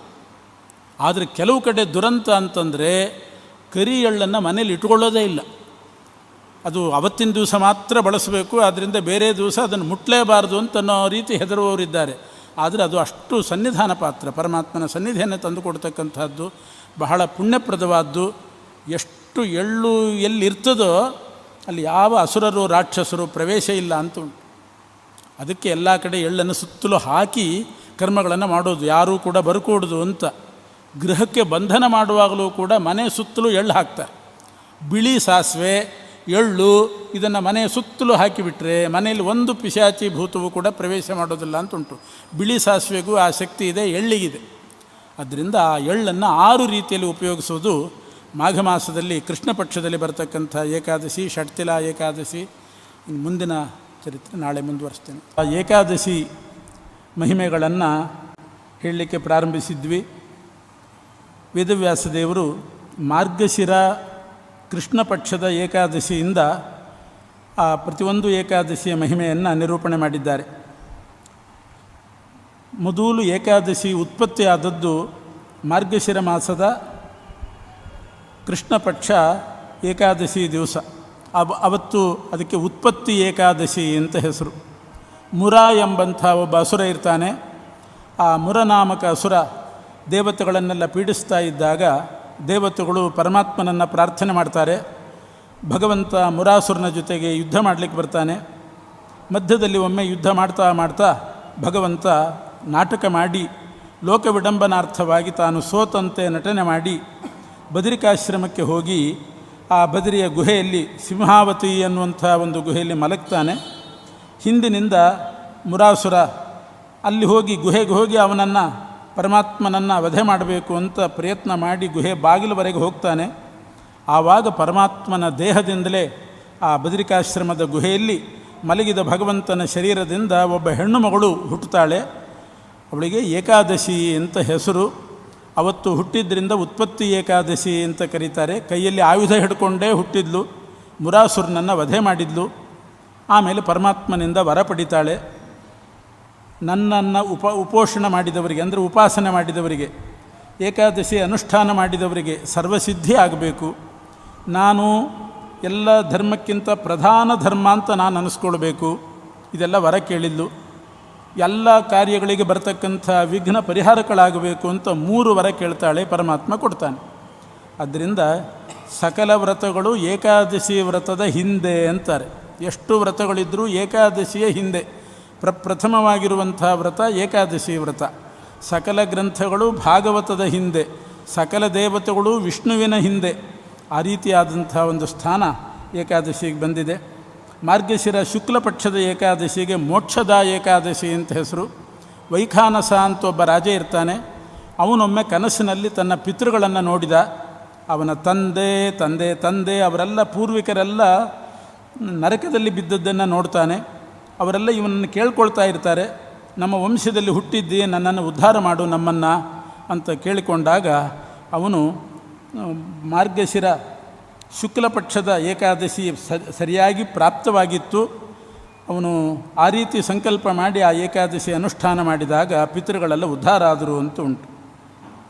ನಿನ್ನೆ ಹೇಳಿದಂತೆ ಇದು ಕೇವಲ ಈ ಫಲಕ್ಕೋಸ್ಕರ ಮಾತ್ರ ಏಕಾದಶಿ ಅನುಷ್ಠಾನ ಮಾಡೋದಲ್ಲ, ಇದು ಎಲ್ಲ ಮಾಡಲೇಬೇಕು. ಮಾಡಿದ್ರಿಂದ ಈ ಫಲವು ಆನುಷಂಗಿಕವಾಗಿ ದೊರೀತದೆ, ಅಷ್ಟೇ ಅರ್ಥ. ಪುಷ್ಯಮಾಸದ ಕೃಷ್ಣ ಪಕ್ಷದ ಏಕಾದಶಿಗೆ ಸಫಲ ಏಕಾದಶಿ ಅಂತ ಹೆಸರು. ಲುಂಪಕ ಅಂತ ಒಬ್ಬ ರಾಜಕುಮಾರ ಇರ್ತಾನೆ. ಅವನಿಗೆ ಲುಂಪಕ ಅಂತ ಯಾರೂ ಹೆಸರಿಟ್ಟಿರಲಿಕ್ಕಿಲ್ಲ. ಅವನು ಲೂಟಿ ಮಾಡ್ತಾ ಇದ್ದ ಎಲ್ಲ ಕಡೆ, ಆದ್ದರಿಂದ ಅವನನ್ನು ಲುಂಪಕ ಅಂತ ಕರೀತಾ ಇದ್ದರು. ಇಷ್ಟು ಭ್ರಷ್ಟನಾದವನು ಮನೆಯಿಂದ ಹೊರಗೆ ಅವನನ್ನು ಮನೆಯಿಂದ ಹೊರಗೆ ಹಾಕಿದರು, ದೇಶದಿಂದ ಹೊರಗೆ ಹಾಕಿದರು. ಕಾಡಿಗೆ ಬಂದು ವಾಸ ಮಾಡ್ತಾ ಇದ್ದ. ಒಂದು ಅಶ್ವತ್ಥ ವೃಕ್ಷದ ಬುಡದಲ್ಲಿದ್ದಾಗ ಸರಿಯಾಗಿ ಪುಷ್ಯಮಾಸದ ಬಹುಳಪಕ್ಷ ಏಕಾದಶಿ ಬರ್ತದೆ. ಏನೂ ಸಿಗಲಿಲ್ಲ ಅವತ್ತು ಅವನಿಗೆ. ಎಲ್ಲರಿಂದಲೂ ಬಹಿಷ್ಕೃತನಾಗಿದ್ದ. ಸಾಯಂಕಾಲದವರೆಗೆ ಹುಡುಕಿದಾಗ ಒಂದಿಷ್ಟು ಹಣ್ಣು ಸಿಕ್ತು. ಅದನ್ನು ಅಶ್ವತ್ಥ ಬುಡದಲ್ಲಿಟ್ಟು ಅಕಸ್ಮಾತ್ ವಿಷ್ಣುವಿನ ಸ್ಮರಣೆ ಮಾಡಿ ನಿನಗೆ ಅರ್ಪಿತ ಅಂತಂದ. ತಾನು ತಿನ್ನಲಿಲ್ಲ. ಹಾಗೆಯೇ ದುಃಖದಲ್ಲಿ ಇಡೀ ರಾತ್ರಿ ಕಳೆದ. ಅವತ್ತು ಪುಷ್ಯಮಾಸ ಕೃಷ್ಣ ಪಕ್ಷ ಏಕಾದಶಿ. ಉಪವಾಸನೂ ಮಾಡಿದ, ರಾತ್ರಿ ಜಾಗರಣವನ್ನೂ ಮಾಡಿದ. ಮರುದಿವಸ ಬೆಳಗಾಗುವಾಗ ಅವನಿಗೆ ದೇವತೆಗಳೆಲ್ಲ ಬಂದು ದಿವ್ಯವಾದ ರಾಜ್ಯವನ್ನು ಕೊಟ್ಟರು ಅಂತ ಕಥೆ. ಇದು ಸಫಲ ಏಕಾದಶಿ. ಪುಷ್ಯಮಾಸದ ಶುಕ್ಲ ಪಕ್ಷದಲ್ಲಿ ಪುತ್ರದ ಏಕಾದಶಿ ಅಂತ ಹೆಸರು. ಕೇತುಮಾನ್ ಅಂತ ಒಬ್ಬ ರಾಜ ಇರ್ತಾನೆ. ಅವನಿಗೆ ಮಕ್ಕಳಿರೋದಿಲ್ಲ. ಬಹಳ ನಿರ್ವಿಣ್ಣನಾಗಿ ಕಾಡಿಗೆ ಹೋದಾಗ ಕಾಡಿನಲ್ಲಿ ಒಂದು ಸರೋವರದ ಬಳಿ ಹೋಗ್ತಾನೆ. ಅಲ್ಲಿ ಅನೇಕ ಋಷಿಗಳಿರ್ತಾರೆ. ಅವರೆಲ್ಲ ವಿಶ್ವದೇವತೆಗಳು ಋಷಿಗಳ ರೂಪದಲ್ಲಿ ಅಲ್ಲಿ ಬಂದಿರ್ತಾರೆ. ಮಾಘ ಸ್ನಾನಕ್ಕೆ ಅಂತ ಬಂದವರು. ಅವರು ಹೇಳ್ತಾರೆ, ಇವತ್ತು ಸರಿಯಾಗಿ ಏಕಾದಶಿ ಬಂದಿದೆ, ಈ ಏಕಾದಶಿಯನ್ನು ನೀನು ಅನುಷ್ಠಾನ ಮಾಡು, ಅದರಿಂದ ನಿನಗೆ ಮಕ್ಕಳಾಗ್ತದೆ ಅಂತ ಹೇಳಿದ ಮೇಲೆ ಆ ಕೇತುಮಾನನ್ನೋನು ಮಕ್ಕಳನ್ನು ಪಡೆದ. ಆ ಪುಷ್ಯಶುದ್ಧ ಏಕಾದಶಿ ಪುತ್ರದ ಏಕಾದಶಿ ಅಂತ ಪ್ರಸಿದ್ಧವಾಯಿತು. ಮಾಘ ಕೃಷ್ಣ ಪಕ್ಷದ ಏಕಾದಶಿಗೆ ಷಟ್ತಿಲಾ ಏಕಾದಶಿ ಅಂತ ಹೆಸರು. ಅವತ್ತಿನ ದ್ವಾದಶಿ ದಿವಸ ಮಾಘ ಕೃಷ್ಣ ಪಕ್ಷದ ದ್ವಾದಶಿ ದಿವಸ ತಿಲಭಕ್ಷಣ, ತಿಲದಿಂದ ಉದ್ವರ್ತನ, ತಿಲದ ಸ್ನಾನ, ತಿಲದ ಹೋಮ, ತಿಲದ ದಾನ, ತಿಲ ಸ್ನಾನ ಇವೆಲ್ಲ ಮಾಡಬೇಕು. ಒಟ್ಟು 7 ರೀತಿಯಲ್ಲಿ ಎಳ್ಳನ್ನು ಉಪಯೋಗಿಸಬೇಕು. ಅದಕ್ಕೆ ಷಟ್ತಿಲಾ ಏಕಾದಶಿ ಅಂತ ಕರೀತಾರೆ. ಮೈಯನ್ನು ಬೇರೆ ಯಾವುದೋ ಒಂದು ಪುಡಿಯಿಂದಲ್ಲ, ಅವತ್ತು ಎಳ್ಳಿನಿಂದಲೇ, ಎಳ್ಳನ್ನು ಕುಟ್ಟಿ ಜಜ್ಜಿ ಅದರ ಪುಡಿಯಿಂದಲೇ ಮೈಯನ್ನು ತಿಕ್ಕೊಳ್ಬೇಕು. ಅದಕ್ಕೆ ಉದ್ವರ್ತನ ಅಂತ ಕರೀತಾರೆ. ತಿಲ ಸ್ನಾಯಿ, ತಿಲೋದ್ವರ್ತಿ, ತಿಲ ಹೋಮಿ ತಥೈವಚ ಅಂತ 6 ರೀತಿಯ ಎಳ್ಳನ್ನು ಉಪಯೋಗಿಸಬೇಕು. ಇದನ್ನು ಒಬ್ಬ ಹೆಣ್ಣು ಮಗಳು ಅನುಷ್ಠಾನ ಮಾಡಿ, ಅವಳು ಒಬ್ಬ ಗೃಹಿಣಿ ಇರ್ತಾಳೆ, ಎಲ್ಲ ಧರ್ಮಾನುಷ್ಠಾನ ಮಾಡಿದ್ದಾಳೆ, ಆದರೆ ದಾನ ಮಾತ್ರ ಮಾಡ್ತಿದ್ದಿಲ್ಲ. ಒಮ್ಮೆ ಪರೀಕ್ಷೆ ಮಾಡಲಿಕ್ಕೆ ಅಂತ ವಿಷ್ಣು ಬರ್ತಾನೆ. ಭಿಕ್ಷೆ ಬೇಡಲಿಕ್ಕೆ ಬಂದ, ಇನ್ನೇನೂ ದಾನ ಕೇಳಲಿಲ್ಲ. ಭಿಕ್ಷೆಗೆ ಅಂತ ಬಂದರೆ ಮಣ್ಣನ್ನು ಹಾಕಿದ್ಲಂತೆ. ಭಿಕ್ಷೆ ಪಾತ್ರೆಗೆ ಮಣ್ಣು ಹಾಕಿದ್ಲು. ಯಾರಾದರೂ ಭಿಕ್ಷೆ ಬೇಡಲಿಕ್ಕೆ ಬಂದರೆ, ದಾನ ಕೇಳಲಿಕ್ಕೆ ಬಂದರೆ ಸಿಟ್ಟು ಬರ್ತಿತ್ತಂತ ಅವಳಿಗೆ. ಅದಕ್ಕೆ ವಿಷ್ಣುವೇ ಬಂದ, ಮಣ್ಣು ಹಾಕಿದ್ಲು. ಸರಿ, ಆಮೇಲೆ ಅವಳ ಕಾಲ ಮುಗೀತು. ಸ್ವರ್ಗಕ್ಕೆ ಹೋದ್ಲು. ಒಳ್ಳೆ ಭವನ, ದೊಡ್ಡ ಅರಮನೆ ಅಲ್ಲಿದ್ದಾಳೆ. ಆದರೆ ಮನೆ ಒಳಗೆ ಒಂದು ಕಾಳು ಅಕ್ಕಿ ಇಲ್ಲ, ತಿನ್ನಲಿಕ್ಕೆ ಒಂದು ಕಾಳು ಧಾನ್ಯ ಇಲ್ಲ. ಅಂಥ ಪರಿಸ್ಥಿತಿ ಬಂತು. ಸ್ವರ್ಗದಲ್ಲಿ ಅಷ್ಟು ದೊಡ್ಡ ಅರಮನೆಯಲ್ಲಿದ್ದರೂ ಕೂಡ ತಿನ್ನಲಿಕ್ಕೆ ಏನಿಲ್ಲ, ಯಾಕೆಂದರೆ ದಾನ ಮಾಡಿದ್ದಿಲ್ಲ. ಅಂತಹ ವ್ಯಥೆ ಪಟ್ಲು. ಕೊನೆಗೆ ವಿಷ್ಣುವನ್ನು ಹೋಗಿ ಕೇಳ್ತಾಳೆ. ಆಗ ವಿಷ್ಣು ಹೇಳ್ತಾನೆ, ನಿನ್ನನ್ನು ನೋಡಬೇಕು ಅಂತ. ಯಾಕೆಂದರೆ ಮನುಷ್ಯ ಸ್ವರೂಪದಿಂದ ಸ್ವರ್ಗಕ್ಕೆ ಹೋಗಿದ್ಲಂತೆ. ಅದೊಂದು ವಿಶೇಷ, ಎಲ್ಲದಕ್ಕೂ ಅಪವಾದ. ಮನುಷ್ಯ ರೂಪದಿಂದ ಹೋಗಿದ್ದಾಳೆ. ಆದ್ದರಿಂದ ಈ ವಿಶೇಷ ನೋಡಲಿಕ್ಕೆ ಅನೇಕ ಜನ ಬರ್ತಾರೆ. ಯಾರಿಗೂ ಬಾಗಿಲು ತೆಗಿಬೇಡ, ಷಟ್ತಿಲಾ ಏಕಾದಶಿ ಹೇಗೆ ಮಾಡಬೇಕು ಅಂತ ಕೇಳು. ಯಾರು ಹೇಳ್ತೇನೆ ಅಂತಾರೆ ಅವರಿಗೆ ಬಾಗಿಲು ತೆಗಿಯಿಂದ ಪರಮಾತ್ಮ. ಆಮೇಲೆ ಒಬ್ಬರು ತಯಾರಾದ್ರಂತೆ ಷಟ್ತಿಲಾ ಏಕಾದಶಿ ಹೇಳಲಿಕ್ಕೆ. ಆವಾಗ ಬಾಗಿಲು ತೆಗಿತಾಳೆ. ಅವರಿಂದ ಷಟ್ತಿಲಾ ಏಕಾದಶಿ ಉಪದೇಶ ಪಡೆದು ಅದನ್ನು ಅನುಷ್ಠಾನ ಮಾಡಿದ ಮೇಲೆ ಈ ದಾನ ಮಾಡದೇ ಇದ್ದಿದ್ದರಿಂದ ಏನು ಲೋಪದೋಷ ಬಂದಿತ್ತು ಅದೆಲ್ಲ ಪರಿಹಾರ ಆಯ್ತಂತೆ. ಹಾಗೆ ಅಂಥೇಳಿ ಹಾಗಿದ್ದರೂ ಷಟ್ತಿಲಾ ಏಕಾದಶಿ ಇದೆ ಅಂತ ದಾನ ಮಾತ್ರ ಬಿಡಬಾರ್ದು, ಅದು ಮಾಡೋದು ಮಾಡಲೇಬೇಕು. ಅದರ ಫಲ ಹೀಗೆ. ಅಂಥ ಪಾಪವು ಅಕಸ್ಮಾತ್ ಗೊತ್ತಿಲ್ಲದೆ ನಡೆದಿತ್ತು, ಅದು ಪರಿಹಾರ ಆಯಿತು. ಮಾಘ ಶುದ್ಧ ಏಕಾದಶಿಗೆ ಜಯ ಏಕಾದಶಿ ಅಂತ ಹೆಸರು. ಮಾಘ ಶುಕ್ಲ ಪಕ್ಷದ ಏಕಾದಶಿ ಜಯ ಏಕಾದಶಿ. ಅದು ಜಯಪ್ರದವಾಗಿರ್ತಕ್ಕಂಥದ್ದು. ಜಯಾನಾಮೇತಿ ವಿಖ್ಯಾತ ಸರ್ವ ಪಾಪಹರಾಪರ. ಸಕಲ ಪಾಪವನ್ನು ಪರಿಹರಿಸಿ ಉತ್ತಮ ಲೋಕವನ್ನು ಗೆಲ್ಲಿಸಿಕೊಡ್ತದೆ. ಆದ್ದರಿಂದ ಜಯ ಏಕಾದಶಿ. ವಿಶೇಷವಾಗಿ ಪಿಶಾಚತ್ವ ವಿನಾಶಿನಿ. ಪಿಶಾಚ ಜನ್ಮ ಬಂದಿದ್ದರೆ ಅದು ಪರಿಹಾರ ಆಗಲಿ ಅಂತ ಸಂಕಲ್ಪನೂ ಮಾಡಿಕೊಂಡು ಆ ಏಕಾದಶಿ ಅನುಷ್ಠಾನ ಮಾಡಿದರೆ ಆಗ ಪಿಶಾಚತ್ವ ಪರಿಹಾರ ಆಗ್ತದೆ. ಮಾಲ್ಯವಾನ್ ಅಂತ ಒಬ್ಬ ಪುಷ್ಪದಂತನ ಮಗ ರಾಜ ಇರ್ತಾನೆ. ಮಾಲ್ಯವಾನ್ ಅಂತ ಅವನ ಹೆಸರು. ಒಮ್ಮೆ ಮಾಲ್ಯವಾನ್ ಅನ್ನೋನು ಪುಷ್ಪವಂತಿ ಅಂತ ಒಂದು ಕನ್ಯೆಯ ಜೊತೆಗೆ ಮೋಹಗೊಳ್ತಾನೆ. ದೇವಲೋಕದಲ್ಲಿ ಗಾನಕ್ಕೆ ಹೋದಾಗ ಇಂದ್ರನ ಸಭೆಯಲ್ಲಿ ಗಾನ ಮಾಡಲಿಕ್ಕೆ ಹೋದಾಗ ಪರಸ್ಪರಾನುರಾಗೇಣ ವ್ಯಾಮೋಹ ವಶಮಾಗತವು ನ ಶುದ್ಧಗಾನಂ ಗಾಯೇತಾಂ ಚಿತ್ತಭ್ರಮ ಸಮನ್ವಿತವು ಬದ್ಧದೃಷ್ಟಿ ತಥಾನ್ಯೋನ್ಯಂ ಕಾಮಬಾಣ ವಶಂಗತವು ಜ್ಞಾತ್ವಾ ಲೇಖರ್ಷಭಸ್ತತ್ರ ಸಾಂಗತಂ ಮಾನಸಂ ತಯೋ. ಅಲ್ಲಿ ಇಂದ್ರದೇವರ ಸಭೆಯಲ್ಲಿ ಆ ಮಾಲ್ಯವಂತ ಮತ್ತು ಪುಷ್ಪವಂತಿ ಅವರಿಬ್ಬರು ಗಾನ ಮಾಡುವಾಗ ಪರಸ್ಪರ ಅನುರಾಗದಿಂದ ಒಬ್ಬರೊಬ್ಬರ ದೃಷ್ಟಿ ಒಬ್ಬರ ಮೇಲೆ ಬಿತ್ತು. ಆ ಗಾನ ಹೆಚ್ಚು ಕಡಿಮೆ ಆಯಿತು, ಶುದ್ಧ ಗಾನ ಆಗಲಿಲ್ಲ, ತಾಳ ರಾಗ ಎಲ್ಲೆಲ್ಲೋ ಹೋಯಿತು. ಅದರಿಂದ ದೇವೇಂದ್ರ ಶಾಪ ಕೊಟ್ಟಿದ್ದಾನೆ, ನೀವು ನನ್ನ ಸಭೆಯಲ್ಲಿ ದೇವರ ಗುಣಗಾನ ಮಾಡುವಾಗ ಶ್ರದ್ಧಾಭಕ್ತಿ ಇಲ್ಲದೇನೆ ಪರಸ್ಪರ ಒಬ್ಬರನ್ನೊಬ್ಬರು ನೋಡಿಕೊಂಡು ದೃಷ್ಟಿ ಹಾಕ್ಕೊಂಡು ವಿಲಾಸಮಯವಾಗಿ ಗಾನ ಮಾಡ್ತಿದ್ದೀರಿ. ಗಾನ ಅನ್ನೋದು ದೇವರ ಸೇವೆ ಆಗಬೇಕಷ್ಟೇ ಹೊರತು ವಿಲಾಸ ಆಗಬಾರ್ದು. ಗಾನ ಭಕ್ತಿಯಿಂದ ಗಾನ ಆಗಬೇಕು, ಅದು ದೇವರ ಸೇವೆ ಆಗಬೇಕು. ನೀವು ವಿಲಾಸ ರೂಪವಾಗಿ ಮಾಡಿದ್ದರಿಂದ ಉಭೌ ಪಿಶಾಚತಾಂ ಪ್ರಾಪ್ತವು ದಾರುಣಂ ದುಃಖಮೇವಚ, ಇಬ್ಬರು ಕೂಡ ಪಿಶಾಚಿ ಜನ್ಮ ಪಡೀರಿ ಅಂತ ಶಾಪ ಕೊಟ್ಟಿದ್ದಾನೆ. ಅವರಿಬ್ಬರು ಪಿಶಾಚತ್ವವನ್ನು ಪಡೆದರು, ಬಹಳ ದುಃಖಪಟ್ಟರು ಪಿಶಾಚಿ ಜನ್ಮದಲ್ಲಿ. ಪಿಶಾಚಿ ಜನ್ಮದ ದುಃಖ ಅಂದರೆ ನಿರ್ಜಲ ಅರಣ್ಯದಲ್ಲಿ ವಾಸ, ಒಂದು ಹನಿ ನೀರು ಸಿಗೋದಲ್ಲ ಕುಡಿಲಿಕ್ಕೆ, ಅಂಥ ಜನ್ಮ ಪಿಶಾಚಿ ಜನ್ಮ. ಆಮೇಲೆ ದೈವಯೋಗಾತ್ತಯೋ ಪ್ರಾಪ್ತ ಮಾಘಸ್ಯ ಏಕಾದಶಿ ತಿಥಿ, ಅಕಸ್ಮಾತ್ ಮಾಘ ಮಾಸದ ಶುಕ್ಲಪಕ್ಷ ಜಯ ಏಕಾದಶಿ ಪ್ರಾಪ್ತವಾಯಿತು. ಜಯಾನಾಮೀತಿ ವಿಖ್ಯಾತ ತಿಥೀನಾಂ ಉತ್ತಮ ತಿಥಿ. ಅವತ್ತಿನ ದಿವಸ ಅವರಿಬ್ಬರು ಆಹಾರವರ್ಜಿತರಾಗಿ ಜಲಪಾನವನ್ನು ಕೂಡ ಮಾಡದೆ ನಿರ್ಜಲ ಉಪವಾಸವನ್ನು ಮಾಡಿದರು. ಅಶ್ವತ್ಥ ವೃಕ್ಷದ ಸಮೀಪದಲ್ಲೇ ಇದ್ದರು, ರಾತ್ರಿ ನಿದ್ದೆನೂ ಕೂಡ ಮಾಡಲಿಲ್ಲ.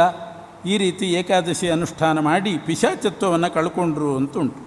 ಹೀಗೆ ಆಮೇಲೆ ಮಾಲ್ಯವಂತ ಇದ್ದಕ್ಕಿದ್ದ ಹಾಗೆ ಪಿಶಾಚತ್ವವನ್ನು ಕಳ್ಕೊಂಡು ದ್ವಾದಶಿ ದಿವಸನೇ ವಿಮಾನಾಧಿರೂಢನಾಗಿ ಮತ್ತೆ ಇಂದ್ರ ಸಭೆಗೆ ಹೋಗ್ತಾನೆ.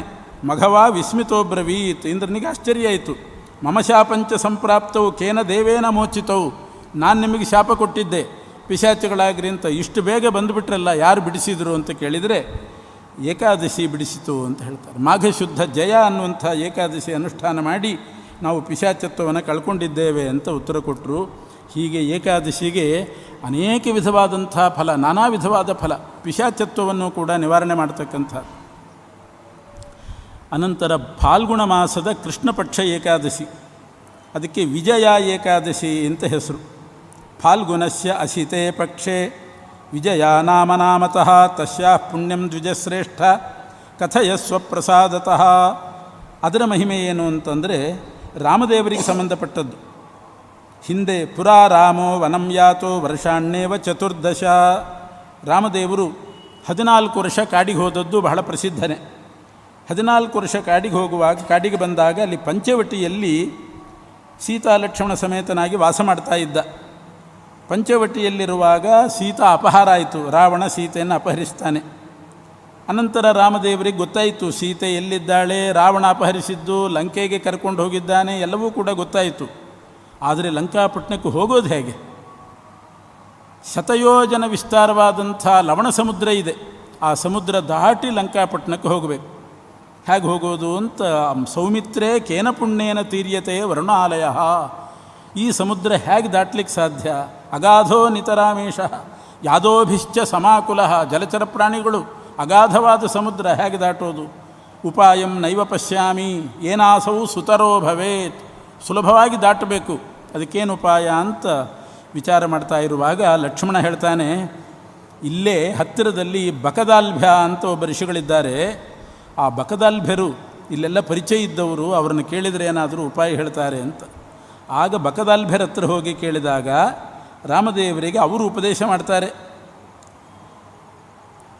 ತ್ವತ್ಪ್ರಸಾದಾದಹಂ ವಿಪ್ರ ತೀರಂ ನದ ನದೀಪತೆ ಆಗತೋಸ್ಮಿ ಸಸೈನ್ಯೋತ್ರ ಲಂಕಾಂ ಜೇತುಂ ಸರಾಕ್ಷಸಾಂ.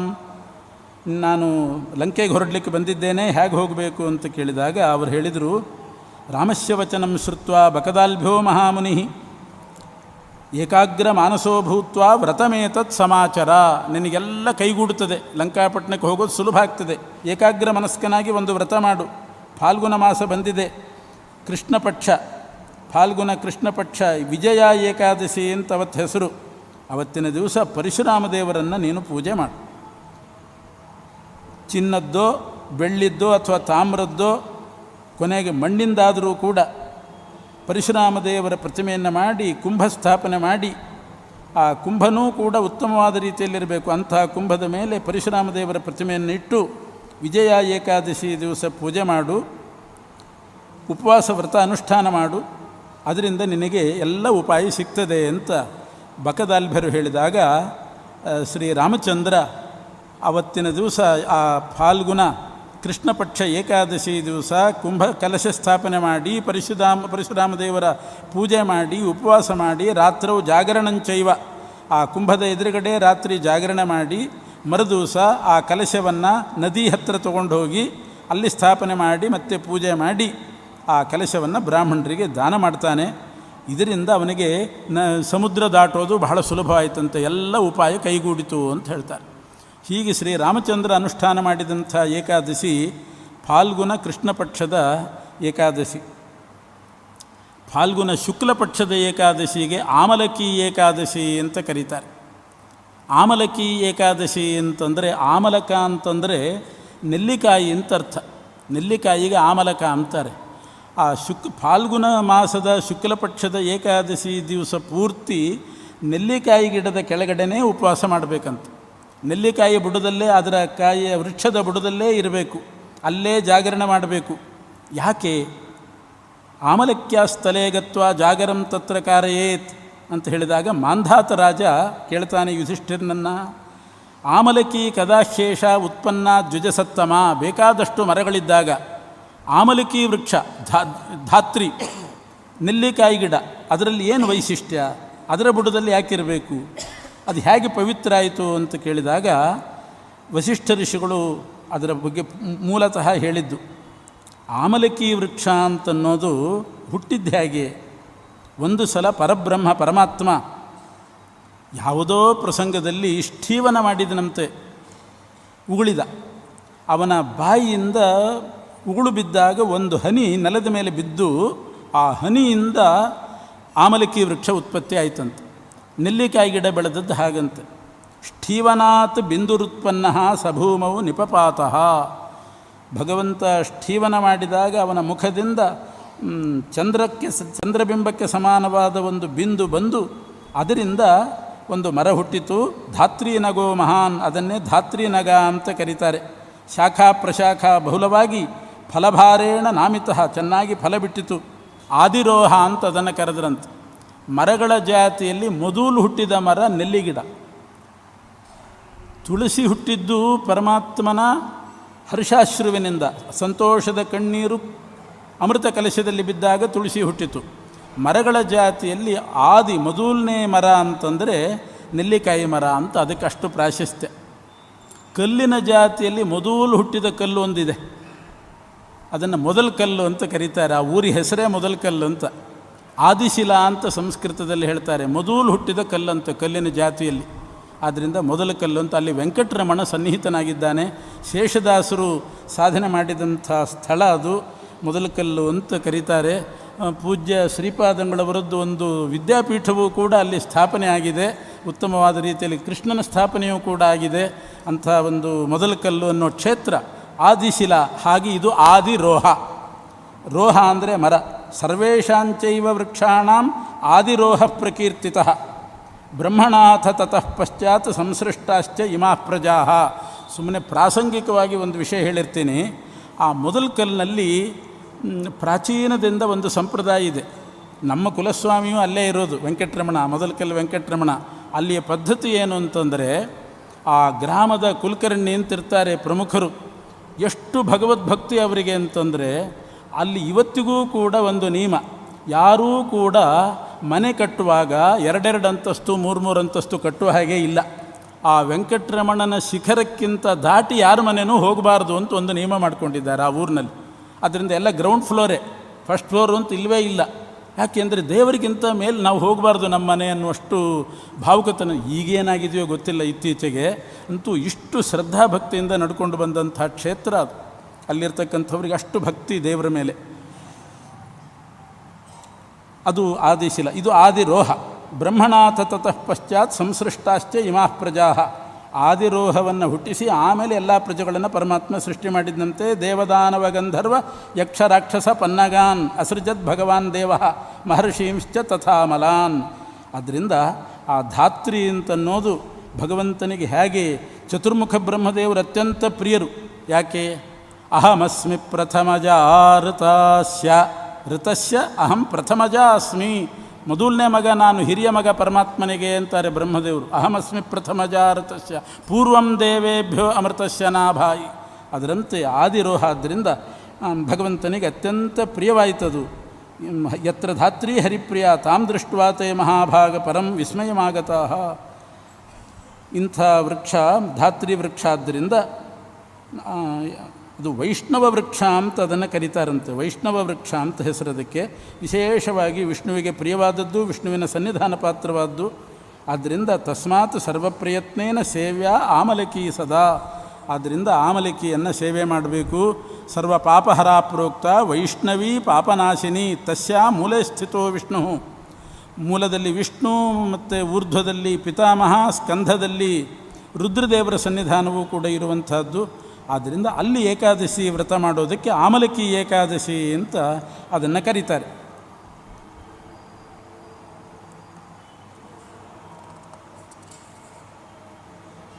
ಚೈತ್ರ ಮಾಸದ ಕೃಷ್ಣ ಪಕ್ಷದ ಏಕಾದಶಿಗೆ ಪಾಪಮೋಚಿನಿ ಏಕಾದಶಿ ಅಂತ ಹೆಸರು.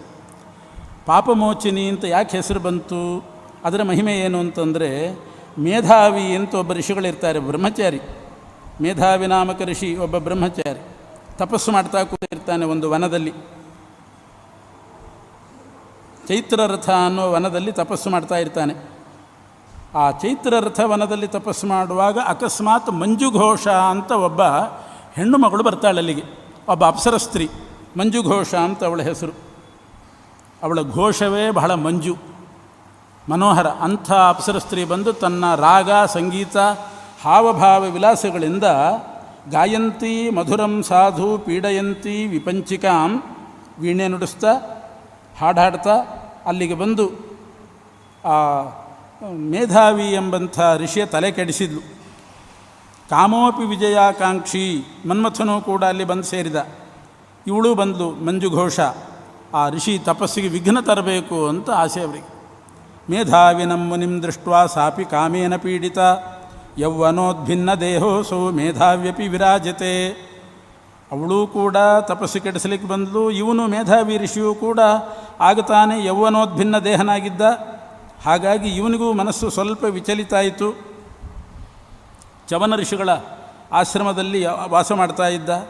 ಹಾವಭಾವ ಕಟಾಕ್ಷೈಸ್ತಂ ಮೋಹಯಾಮಾಸ ಚಾಂಗನ. ಆ ಮಂಜುಘೋಷ ಪೂರ್ತಿ ಮೋಹಗೊಳಿಸಿಬಿಟ್ಲು ತನ್ನ ಹಾವಭಾವ ಕಟಾಕ್ಷಗಳಿಂದ. ಆಗ ಮೇಧಾವಿ ತನ್ನ ತಪಸ್ಸೆಲ್ಲ ಬಿಟ್ಟು ಸೋಪಿರೇಮೇ ತಯಾಸಾರ್ಧಂ ಮೇಧಾವಿ ಮುನಿಪುಂಗವ. ವಿಚಲಿತನಾದ. ಅವಳ ಜೊತೆಗೆ ಸಂಸಾರ ಪ್ರಾರಂಭ ಮಾಡಿದ. ಎಷ್ಟೋ ದಿವಸಗಳು ನಡೀತು. ಇದ್ದಕ್ಕಿದ್ದ ಹಾಗೆ ಒಂದು ದಿವಸ ಬೆಳಗ್ಗೆ ಮಂಜುಘೋಷೆ ಹತ್ರ ಅವನು ಹೇಳ್ತಾ ಇದ್ದಾನೆ, ಮೇಧಾವಿ ಹೇಳ್ತಾನೆ, ಬಹುವರ್ಷೋ ಗತಃ ಕಾಲ. ಆದರೆ ಮುನಿ ಹೇಳ್ತಾನೆ, ಅವನಿಗೆ ಗೊತ್ತಿಲ್ಲ, ನಾನೀಗ ಸಂಧ್ಯಾವಂದನೆ ಮಾಡಬೇಕು, ಸಂಧ್ಯಾವಂದನೆಗೆ ಸಮಯ ಮೀರ್ತಾ ಇದೆ, ಆದ್ದರಿಂದ ನಾನು ಹೊರಡಬೇಕು ಸಂಧ್ಯಾವಂದನೆಗೆ ಅಂತ ಗಡಿಬಿಡಿ ಮಾಡಿದ. ಆಗ ಮಂಜುಘೋಷೆ ಕೇಳಿಲ್ಲಂತೆ, ಇದೇನಿದು ಯಾವತ್ತೂ ಇಲ್ಲದ ಸಂಧ್ಯಾವಂದನೆ ಇವತ್ತು ಹೊರಟಿದ್ದೀರಲ್ಲ ಅಂತ ಕೇಳಿದ್ದು. ಅವನಂತಾನೆ, ನಾನು ಒಂದು ದಿವಸ ಸಂಧ್ಯಾವಂದನೆ ತಪ್ಪಿಸಿದ್ದಲ್ಲ, ನಿನ್ನೆ ರಾತ್ರಿ ಸಂಧ್ಯಾವಂದನೆ ಮುಗಿದ ಮೇಲೆ ನೀ ಬಂದಿದ್ದಿ, ಈಗ ಬೆಳಗ್ಗೆ ಆಗಿದೆ, ನಾನು ಸಂಧ್ಯಾವಂದನೆಗೆ ಹೊರಟಿದ್ದೇನೆ ಅಂತಾನೆ. ಅವಳು ಹೇಳಿದ್ದು, ನಾನು ರಾತ್ರಿ ಬಂದದ್ದು ಹೌದು, ಈಗ ಬೆಳಗ್ಗೆ ಆದದ್ದು ಹೌದು, ಆದರೆ ನಿನ್ನೆ ರಾತ್ರಿ ಅಲ್ಲ ನಾನು ಬಂದದ್ದು, ನಾನು ಬಂದು 57 ವರ್ಷ ಆಯಿತು ಅಂದ್ಲು ಅವಳು. 57 ವರ್ಷದ ಹಿಂದಿನ ರಾತ್ರಿ ಬಂದಿದ್ದಾಳೆ. ಇವನು ಬೆಳಗ್ಗೆದ್ದು ಸಂಧ್ಯಾವಂದನೆಗೆ ಅಂತಾನೆ ಒಂದು ರಾತ್ರಿ ಕಳೆದಿದೆ ಅಂತ ಇವನಿಗೆ ಭಾವನೆ, ಆದರೆ ಕಳೆದದ್ದು 57 ವರ್ಷ. 57 ವರ್ಷ ಸಂಧ್ಯಾವಂದನೆ ಬಿಟ್ಟಿದ್ದಾನೆ ಪುಣ್ಯಾತ್ಮ. ಇನ್ನೂ ಜಾಸ್ತಿ ಬಿಡುವವರಿದ್ದಾರೆ, ಈಗಿಲ್ಲ ಅಂತಲ್ಲ, 60 ವರ್ಷ 70 ವರ್ಷ ತನಕ ಬಿಡುವವರು. 57 ವರ್ಷ ಸಂಧ್ಯಾವಂದನೆ ಇಲ್ಲ. ಎಂದೋ ರಾತ್ರಿ ಬಂದು 57 ವರ್ಷದ ಹಿಂದೆ ಬಂದಿದ್ದಾಳೆ. ಇವನು ಬೆಳಗ್ಗೆದ್ದು ಹೋಗ್ತಿದ್ದಾನೆ. ಪ್ರಭಾತ ಮಧುನಾಚಾಸ್ತೆ ಶ್ರೂಯತಾಂ ವಚನಂ ಮಮ ಸಂಧ್ಯಾಂ ಯಾವಚ್ಚ ಕುರ್ವೇಹಂ ತಾವತ್ವಂ ವೈ ಸ್ಥಿರ ಭವ. ಬೆಳಗಾಗಿದೆ, ಸಂಧ್ಯಾವಂದನೆ ಮಾಡೋ ಬರೋ ತನಕ ಸ್ವಲ್ಪ ನನ್ನ ಬಿಟ್ಟುಬಿಡು, ಸ್ಥಿರವಾಗಿರು. ಅವಳು ಹೇಳಿದ್ದು, ಕಿಯತ್ ಪ್ರಮಾಣ ವಿಪ್ರೇಂದ್ರ ತವ ಸಂಧ್ಯಾಗತಾನಘ. ಎಷ್ಟು ಸಂಧ್ಯೆಗಳು ಮೀರಿ ಹೋಗಿದೆ. ಆಗ ಅವನಿಗೆ ಸಿಟ್ಟು ಬಂತು. ಅವಳು ಹೇಳಿದ್ದು, ಸಮಾಶ್ಚ 57 ಗತಾಸ್ತಸ್ಯ ತಯಾ ಸಹ. ಅವಳ ಜೊತೆಗೆ ಮೈ ಮರೆತಿದ್ದಾನೆ. ಸಮಾಶ್ಚ 57, 57 ವರ್ಷ ಕಳೆದೋಗಿದೆ. ಆಗ ಕೆಂಡ ಆಗಿಬಿಟ್ಟ ಮೇಧಾವಿ. ಈ ರೀತಿ ನನ್ನನ್ನು ಮೋಹಗೊಳಿಸಿಬಿಟ್ಟಿದೆಯಲ್ಲ ನೀನು, ನಿನ್ನನ್ನು ಸುಮ್ಮನೆ ಬಿಡೋದಿಲ್ಲ, ಆದರೆ ಕೊಂದು ಬಿಡೋದಿಲ್ಲ ನಿನ್ನನ್ನು. ಯಾಕೆ ಅಂತಂದರೆ 7 ಹೆಜ್ಜೆ ನಡೆದರೆ ಸಾಕು, ಸತಾಂ ಸಂಗೋಹಿ ಭವತಿ ವಚೋಭಿ ಸಪ್ತಭಿ ಪದೈಹಿ ಅಂತ. 7 ಹೆಜ್ಜೆ ಒಬ್ಬರ ಜೊತೆಗೆ ಮಾತಾಡ್ತಾ ನಡೆದರೆ ಬಾಂಧವ್ಯ ಬಂದುಬಿಡ್ತದಂತೆ. ಸಪ್ತಪದೀನ ಮುಚ್ಯತೆ ಅಂತಾರೆ, ಅದಕ್ಕೆ ಸಪ್ತಪದಿ ಅಂತ ಹೆಸರು. ಮದುವೆಯಲ್ಲಿ 7 ಹೆಜ್ಜೆ ಕೈ ಹಿಡ್ಕೊಂಡು ನಡೆದು ಬಿಟ್ಟರೆ ಅದು ಸಪ್ತಪದಿ ಅಂತ ಆಗ್ತದೆ. 7 ಹೆಜ್ಜೆ ನಡೆದ್ರೆ ಸಾಕು ಮಾತಾಡಿಕೊಂಡು ಬಾಂಧವ್ಯ ಅಂತ ಉಂಟು. ಹೀಗಿರುವಾಗ 57 ವರ್ಷ, ಬರೀ 7 ಹೆಜ್ಜೆ ಅಲ್ಲ, 57 ವರ್ಷ ಒಟ್ಟಿಗೆ ಇದ್ದ ಮೇಲೆ ಕೊಲ್ಲೋದಿಲ್ಲ. ಪಿಶಾಚೋ ಪಿಶಾಚಿ ಭವೇತಿ ಚ, ಶಾಪ ಹಾಕಿಬಿಟ್ಟ ಮೇಧಾವಿ. ನೀನು ಪಿಶಾಚತ್ವ ಬರಲಿ ನಿನಗೆ ಅಂತ ಶಾಪ ಹಾಕಿದ. ಆಮೇಲೆ ಅವಳು ಪಿಶಾಚಿ ಆಗ್ತಾಳೆ. ತಾನೇ ಕೇಳಿಲ್ಲ, ಆಮೇಲೆ ನೀವೇ ಹೇಳಿದ ಹಾಗೆ ಇಂಥ ಸಂಬಂಧ ಇದೆ, ಪಿಶಾಚಿ ಆಗು ಅಂದರೆ ಹೇಗೆ, ಅದಕ್ಕೆ ಪರಿಹಾರ ಹೇಳ್ರಿ ಅಂತ ಪ್ರಾರ್ಥನೆ ಮಾಡಿದಾಗ ತಂದೆ ಹತ್ತಿರ ಹೋಗಿ ಕೇಳ್ತಾನೆ. ಅವ್ರು ಹೇಳಿದರು, ಇಂಥ ಲೋಪದಿಂದ ಬಂದ ಪಿಶಾಚತ್ವ ಪರಿಹಾರ ಆಗಬೇಕಾಗಿದ್ದರೆ ಚೈತ್ರಸ್ಯ ಚ ಅಸಿತೆ ಪಕ್ಷೆ ನಾಮ್ನಾ ವೈ ಪಾಪಮೋಚಿನಿ ಅಸ್ಯಾವ್ರತೆ ಕೃತೆ ಪುತ್ರ ಪಾಪರಾಶಿ ಕ್ಷಯಂ ವ್ರಜೇತ್. ಚೈತ್ರ ಮಾಸದ ಕೃಷ್ಣ ಪಕ್ಷದಲ್ಲಿ ಪಾಪಮೋಚಿನಿ ಏಕಾದಶಿ ಅಂತಲೇ ಇದೆ. ಇಷ್ಟು ಕರ್ಮಗಳನ್ನು ಲೋಪ ಮಾಡಿದ್ರಿಂದ ಬಂದಂಥ ಪಾಪ ಪರಿಹಾರ ಆಗ್ತದೆ, ಆ ವ್ರತ ಅನುಷ್ಠಾನ ಮಾಡು ಅಂತ ಹೇಳ್ತಾರೆ. ಆಮೇಲೆ ಇತಿಶ್ರುತ್ವ ಪಿತುರ್ವಾಕ್ಯಂ, ತಾನೂ ಮಾಡಿದ, ಅವಳಿಗೂ ಮಾಡಿಸಿದ. ಪಿಶಾಚತ್ವಾದ್ ವಿನಿರ್ಮುಕ್ತ ಪಾಪಮೋಚನಿಕಾ ವ್ರತಾತ್, ಇಂಥ ಪಾಪಮೋಚನಿಕಾ ವ್ರತ ಮಾಡಿ ಪಿಶಾಚತ್ವವನ್ನು ಕಳ್ಕೊಂಡ್ಲು, ಇಬ್ಬರೂ ದಿವ್ಯ ರೂಪಧಾರಿಗಳಾದರು ಅಂತ. ಇದು ಏಕಾದಶಿಯ ಕಥೆ. ಇದೇ ರೀತಿ ಇನ್ನೊಂದು ಕಥೆ ಇದೆ. ಕಂಡು ಋಷಿಗಳು ಅಂತ ಒಬ್ಬರು ಋಷಿಗಳು, ಅದು ಪ್ರತಿ ದಿವಸ ಪೂಜೆ ಮಾಡುವಾಗ ಒಂದು ಸ್ತೋತ್ರ ಆರಂಭದಲ್ಲಿ ಹೇಳೋದುಂಟು. ಬ್ರಹ್ಮಪಾರ ಸ್ತೋತ್ರ ಅಂತ ಒಂದು ಸ್ತೋತ್ರ ಪಠನ ಮಾಡಿ ಪೂಜೆ ಮಾಡ್ತಾರೆ. ಅಲ್ಲಿ ಹೇಳುವಾಗಲೇ ಸಂಕಲ್ಪ ಪೂಜಾಧಿಕಾರ ಸಿದ್ಧಾರ್ಥಂ ಅಂತ. ಏನಾದರೂ ಕರ್ಮಲೋಪ ಬಂದು ಪೂಜಾಧಿಕಾರವೇ ಹೋಗಿದ್ದರೆ ಪಾರಂ ಪರಂ ವಿಷ್ಣುರನಂತ ಪಾರಹ ಅಂತ ಒಂದು ಸ್ತೋತ್ರ ಇದೆ, ಬ್ರಹ್ಮಪಾರ ಸ್ತೋತ್ರ. ಅದನ್ನು ಪಠನ ಮಾಡಿದ್ದು, ಅದಕ್ಕೆ ಕಂಡು ಋಷಿ ಅಂತ. ಆ ಸ್ತೋತ್ರಕ್ಕೇನೆ ಕಂಡು ಅನ್ನೋರು ಋಷಿಗಳು. ಪ್ರಮುಲೋಚ ಅಂತ ಒಬ್ಬ ಅಪ್ಸರಸ್ತ್ರೀ ಇರ್ತಾಳೆ. ಆ ಪ್ರಮುಲೋಚ ಅನ್ನುವ ಅಪ್ಸರಸ್ತ್ರೀಯೂ ಕೂಡ ಇದೇ ರೀತಿ ಕಂಡು ಋಷಿಗಳನ್ನು ಮೋಹಗೊಳಿಸಿ, ಇದಕ್ಕಿಂತಲೂ ಹೆಚ್ಚು ವರ್ಷ ಅಂತದ್ದು, ಎಷ್ಟೋ ಇನ್ನೂ ಇದು ಬರೀ 57, ಅದು ಸುಮಾರು 100 ವರ್ಷ ಬರ್ತದೆ. ಅಷ್ಟು ವರ್ಷಗಳ ತನಕ ಅವರು ಭ್ರಷ್ಟರಾಗಿರ್ತಾರೆ ಅವಳ ಮೋಹದಲ್ಲಿ. ಆಮೇಲೆ ಪೂಜಾಧಿಕಾರವೂ ಹೋಗಿಬಿಡ್ತದೆ ಅವರಿಗೆ, ಅಷ್ಟು ಕರ್ಮಭ್ರಷ್ಟರಾಗಿದ್ದರು.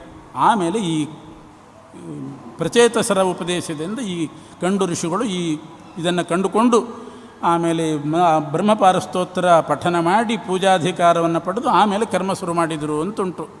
ಅದಕ್ಕೆ ಈಗ ಎಲ್ಲ ಪೂಜಾ ಪದ್ಧತಿಯಲ್ಲಿಯೂ ಕೂಡ ಆರಂಭದಲ್ಲಿ ಈ ಬ್ರಹ್ಮಪಾರ ಸ್ತೋತ್ರ ಪಠನ ಮಾಡಿ ಏನಾದರೂ ಲೋಪದೋಷಗಳು ಬಂದಿದ್ದರೆ ಅದರ ಪರಿಹಾರಕ್ಕೆ ಅಂತಲೇ ಸಂಕಲ್ಪ ಮಾಡಿ ಬ್ರಹ್ಮಪಾರ ಸ್ತೋತ್ರ ಹೇಳಿ ಪೂಜಾ ಮಾಡಿದರೆ ಅದು ಪೂಜಾಧಿಕಾರ ಪ್ರಾಪ್ತಿ ಆಗ್ತದೆ ಅಂತ ಪದ್ಧತಿ. ಅದೇ ರೀತಿಯ ಕಥೆ ಇವರದ್ದು ಕೂಡ, ಮೇಧಾವಿ ಋಷಿಗಳದ್ದು ಕೂಡ. ಚೈತ್ರ ಮಾಸದ ಶುಕ್ಲಪಕ್ಷ ಏಕಾದಶಿಗೆ ಕಾಮದ ಏಕಾದಶಿ ಅಂತ ಹೆಸರು. ಪುಂಡರೀಕ ಅಂತ ಒಬ್ಬ ನಾಗಾಧಿಪತಿ ಇರ್ತಾನೆ, ನಾಗಗಳಿಗೆ ಒಬ್ಬ ಅಧಿಪತಿ ಪುಂಡರೀಕ ಅಂತ ಅವನ ಹೆಸರು.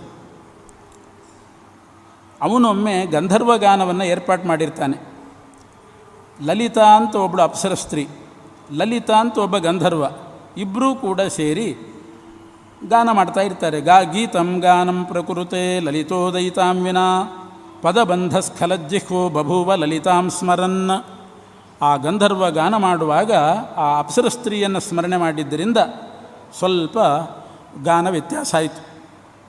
ಆಗ ಕರ್ಕಟ ಅಂತ ಒಬ್ಬ ನಾಗ ಅದನ್ನು ಗಮನಿಸ್ತಾನೆ. ಪದಬಂಧಚ್ಯುತಿಂ ತಸ್ಯ ಪುಂಡರೀಕೆ ನ್ಯವೇದಯತ್, ಇವನು ಸರಿ ಹಾಡಲಿಲ್ಲ, ಸ್ವಲ್ಪ ಚ್ಯುತಿ ಬಂದಿದೆ ಗಾನದಲ್ಲಿ ಅಂತ ತಿಳಿಸಿದ. ಆಗ ಪುಂಡರೀಕ ಅವನಿಗೆ ರಾಕ್ಷಸತ್ವ ಬರಲಿ ಅಂತ ಶಾಪ ಕೊಡ್ತಾನೆ. ರಾಕ್ಷಸತ್ವ ಪ್ರಾಪ್ತವಾಗ್ತದೆ. ಆ ರಾಕ್ಷಸತ್ವ ನಿವಾರಣೆ ಆಗಬೇಕಾದ್ರೆ ಆ ಪತ್ನಿ ಬಹಳ ದುಃಖಪಟ್ಟಳು, ಆ ಲಲಿತಾ ಅನ್ನುವವಳು.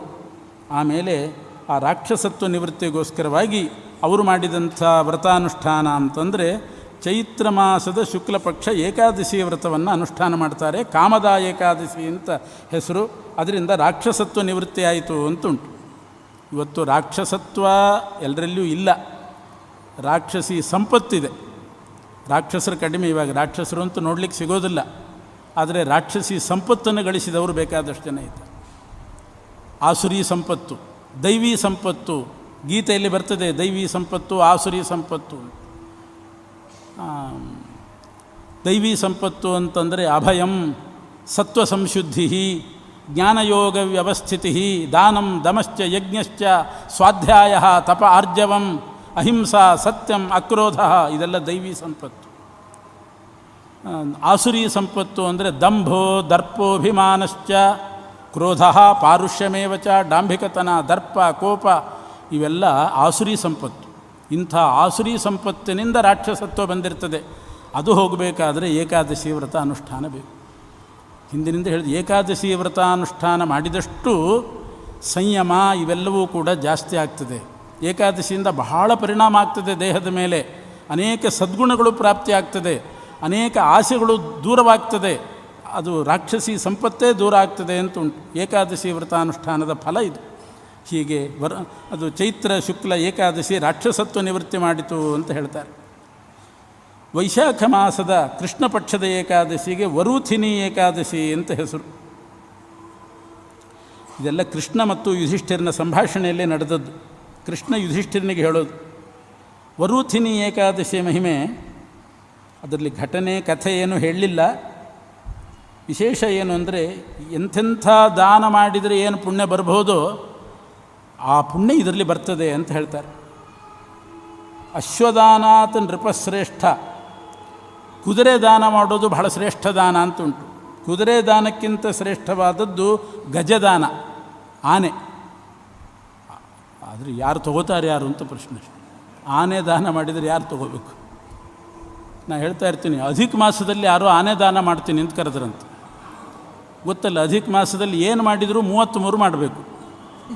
ಯಾರೋ ಒಬ್ಬ ದೊಡ್ಡ ರಾಜ, ಬಡ ಬ್ರಾಹ್ಮಣ, ಅವನಿಗೆ ಮನೇಲಿ ಜಾಗ ಇಲ್ಲ, ಕರೆದುಬಿಟ್ಟು ಅಧಿಕ ಮಾಸದಲ್ಲಿ 33 ಆನೆ ದಾನ ಮಾಡ್ತೀನಿ ಅಂದರೆ ಏನು ಮಾಡಬೇಕು ತಗೊಂಡು?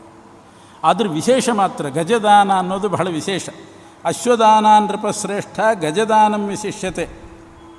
ಅಶ್ವದಾನಕ್ಕಿಂತ ಗಜದಾನ, ಗಜದಾನಕ್ಕಿಂತ ಭೂಮಿದಾನ ಇನ್ನೂ ಶ್ರೇಷ್ಠ. ಭೂಮಿದಾನಕ್ಕಿಂತ ಶ್ರೇಷ್ಠವಾದದ್ದು ತಿಲದಾನ, ಎಳ್ಳು. ಅದಕ್ಕಿಂತ ಶ್ರೇಷ್ಠವಾದದ್ದು ಸುವರ್ಣದಾನ, ಬಂಗಾರದ ದಾನ.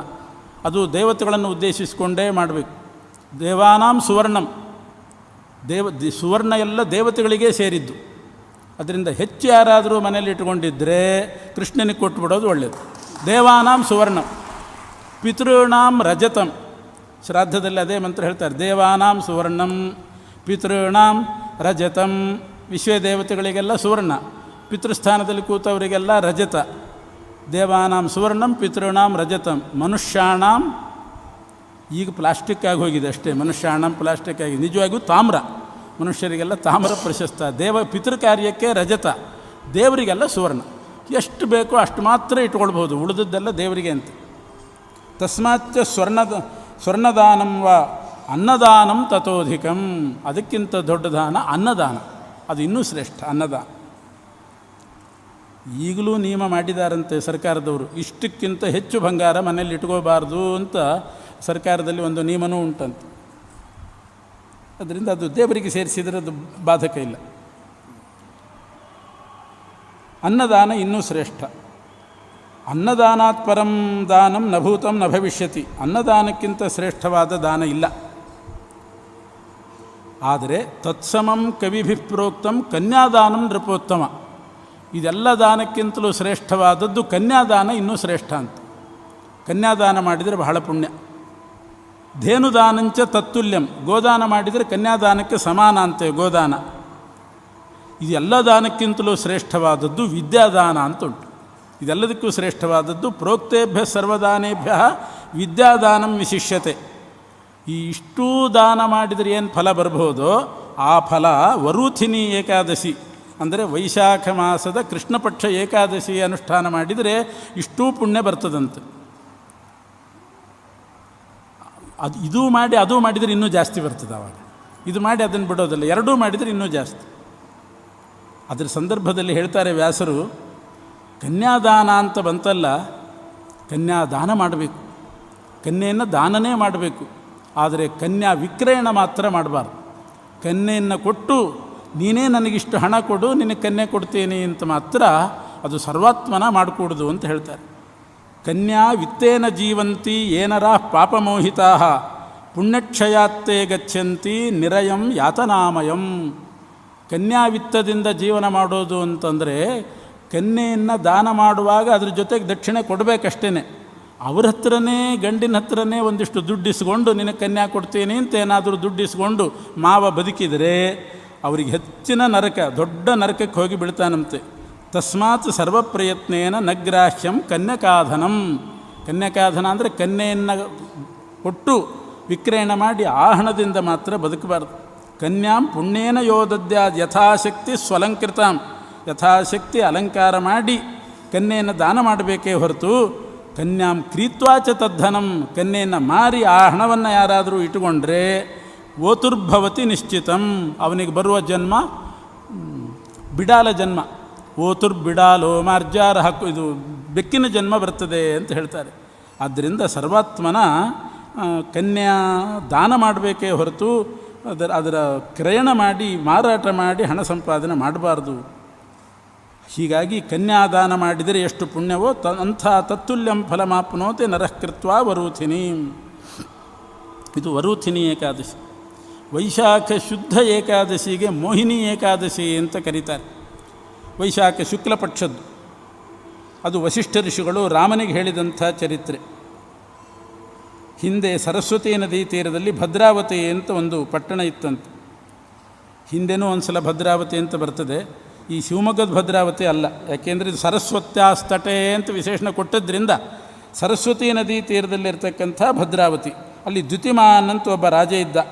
ಅವನ ಕಾಲದಲ್ಲಿ ಒಬ್ಬ ವೈಶ್ಯ ಇದ್ದಂತೆ, ಧನಪಾಲ ಅನ್ನುವಂಥ ವೈಶ್ಯ. ಅವನಿಗೆ 5 ಜನ ಮಕ್ಕಳು. 5ನೆಯವನು ಧೃಷ್ಟಬುದ್ಧಿ, ಅಂದರೆ ಬಹಳ ಧಾರ್ಷ್ಟ್ಯ. ಧೃಷ್ಟಬುದ್ಧಿ ಅಂದರೆ ಅವನು ಬಹಳ ಧಾರ್ಷ್ಟ್ಯ ಸ್ವಭಾವ, ಯಾರ ಮಾತು ಕೇಳಲಿಕ್ಕಿಲ್ಲ. ಮಹಾಪಾಪರತ ಸದಾ ಪರಸ್ತ್ರೀ ಸಂಘನಿರತಃ ವಿಟಗೋಷ್ಠಿ ವಿಶಾರದಃ. ಬರೀ ವಿಟಗೋಷ್ಠಿಯಲ್ಲೇ ಅವನ ವಾಸ. ದ್ಯೂತಾದಿ ವ್ಯಸನಾಸಕ್ತ, ಪರಸ್ತ್ರೀ ರತಿ ಲಾಲಸಃ, ನಚ ದೇವಾರ್ಚನೆ ಬುದ್ಧಿ. ದೇವಾರ್ಚನದಲ್ಲಿಲ್ಲ, ಪಿತೃಕರ್ಮದಲ್ಲಿ ಪಿತೃಕಾರ್ಯದಲ್ಲಿ ಶ್ರದ್ಧೆ ಇಲ್ಲ, ಬ್ರಾಹ್ಮಣರ ಶುಶ್ರೂಷೆಯಲ್ಲಿಲ್ಲ. ಇಂಥ ನೀಚನಾಗಿ ಬೆಳೀತಾ ಇದ್ದಂಥ 5ನೆಯ ಮಗ ಅವನು ದೇಶದಿಂದ ಬಹಿಷ್ಕೃತನಾಗಿ ಕೊನೆಗೆ ಎಲ್ಲೆಲ್ಲೋ ತಿರುಗಿ ಏನೂ ತಿನ್ನಲಿಕ್ಕಿಲ್ಲದೆ ದುಃಖಪಟ್ಟು ಕೌಂಡಿನ್ಯ ಋಷಿಗಳ ಆಶ್ರಮದ ಹತ್ರ ಬರ್ತಾನೆ. ಕೌಂಡಿನ್ಯ ಋಷಿಗಳ ಆಶ್ರಮದ ಹತ್ರ ಬಂದಾಗ ಅಲ್ಲಿ ಅವರು ಅಕಸ್ಮಾತ್ ಪ್ರಾಪ್ತವಾದಂಥ ಮೋಹಿನಿ ಏಕಾದಶಿಯನ್ನು ಅವನ ಕೈಲಿ ಮಾಡಿಸ್ತಾರೆ. ವೈಶಾಖಸ್ಯ ಸಿತೆ ಪಕ್ಷೆ, ವೈಶಾಖ ಶುದ್ಧ ಪಕ್ಷ ಮೋಹಿನಿ ಏಕಾದಶಿಯನ್ನು ಅನುಷ್ಠಾನ ಮಾಡಿಸ್ತಾರೆ. ಮಾಡಿದ ಮೇಲೆ ಆ ಕೌಂಡಿನ್ಯರ ಉಪದೇಶದಿಂದ ಅವನು ಗತಪಾಪೋ ಬಭೂವಃ, ಪಾಪ ಪರಿಹಾರ ಮಾಡಿಕೊಂಡು ದೇಹವನ್ನು ತ್ಯಾಗ ಮಾಡ್ತಾನೆ, ಉತ್ತಮ ಲೋಕಕ್ಕೆ ಹೋದ ಅಂತ ಉಂಟು. ಜ್ಯೇಷ್ಠ ಮಾಸದಲ್ಲಿ ಕೃಷ್ಣ ಪಕ್ಷದಲ್ಲಿ ಬರುವ ಏಕಾದಶಿಗೆ ಅಪರ ಏಕಾದಶಿ ಅಂತ ಕರೀತಾರೆ. ಇದಕ್ಕೂ ವಿಶೇಷ ಏನು ಹೇಳಲಿಲ್ಲ. ಆದರೆ ಅದರ ಫಲ ಏನು ಅಂತ ಹೇಳುವಾಗ, ಕಾಶ್ಯಾಂ ಯತ್ ಪ್ರಾಪ್ಯತೆ ಪುಣ್ಯಂ ಉಪರಾಗೇ ನಿಮಜ್ಜನಾತ್.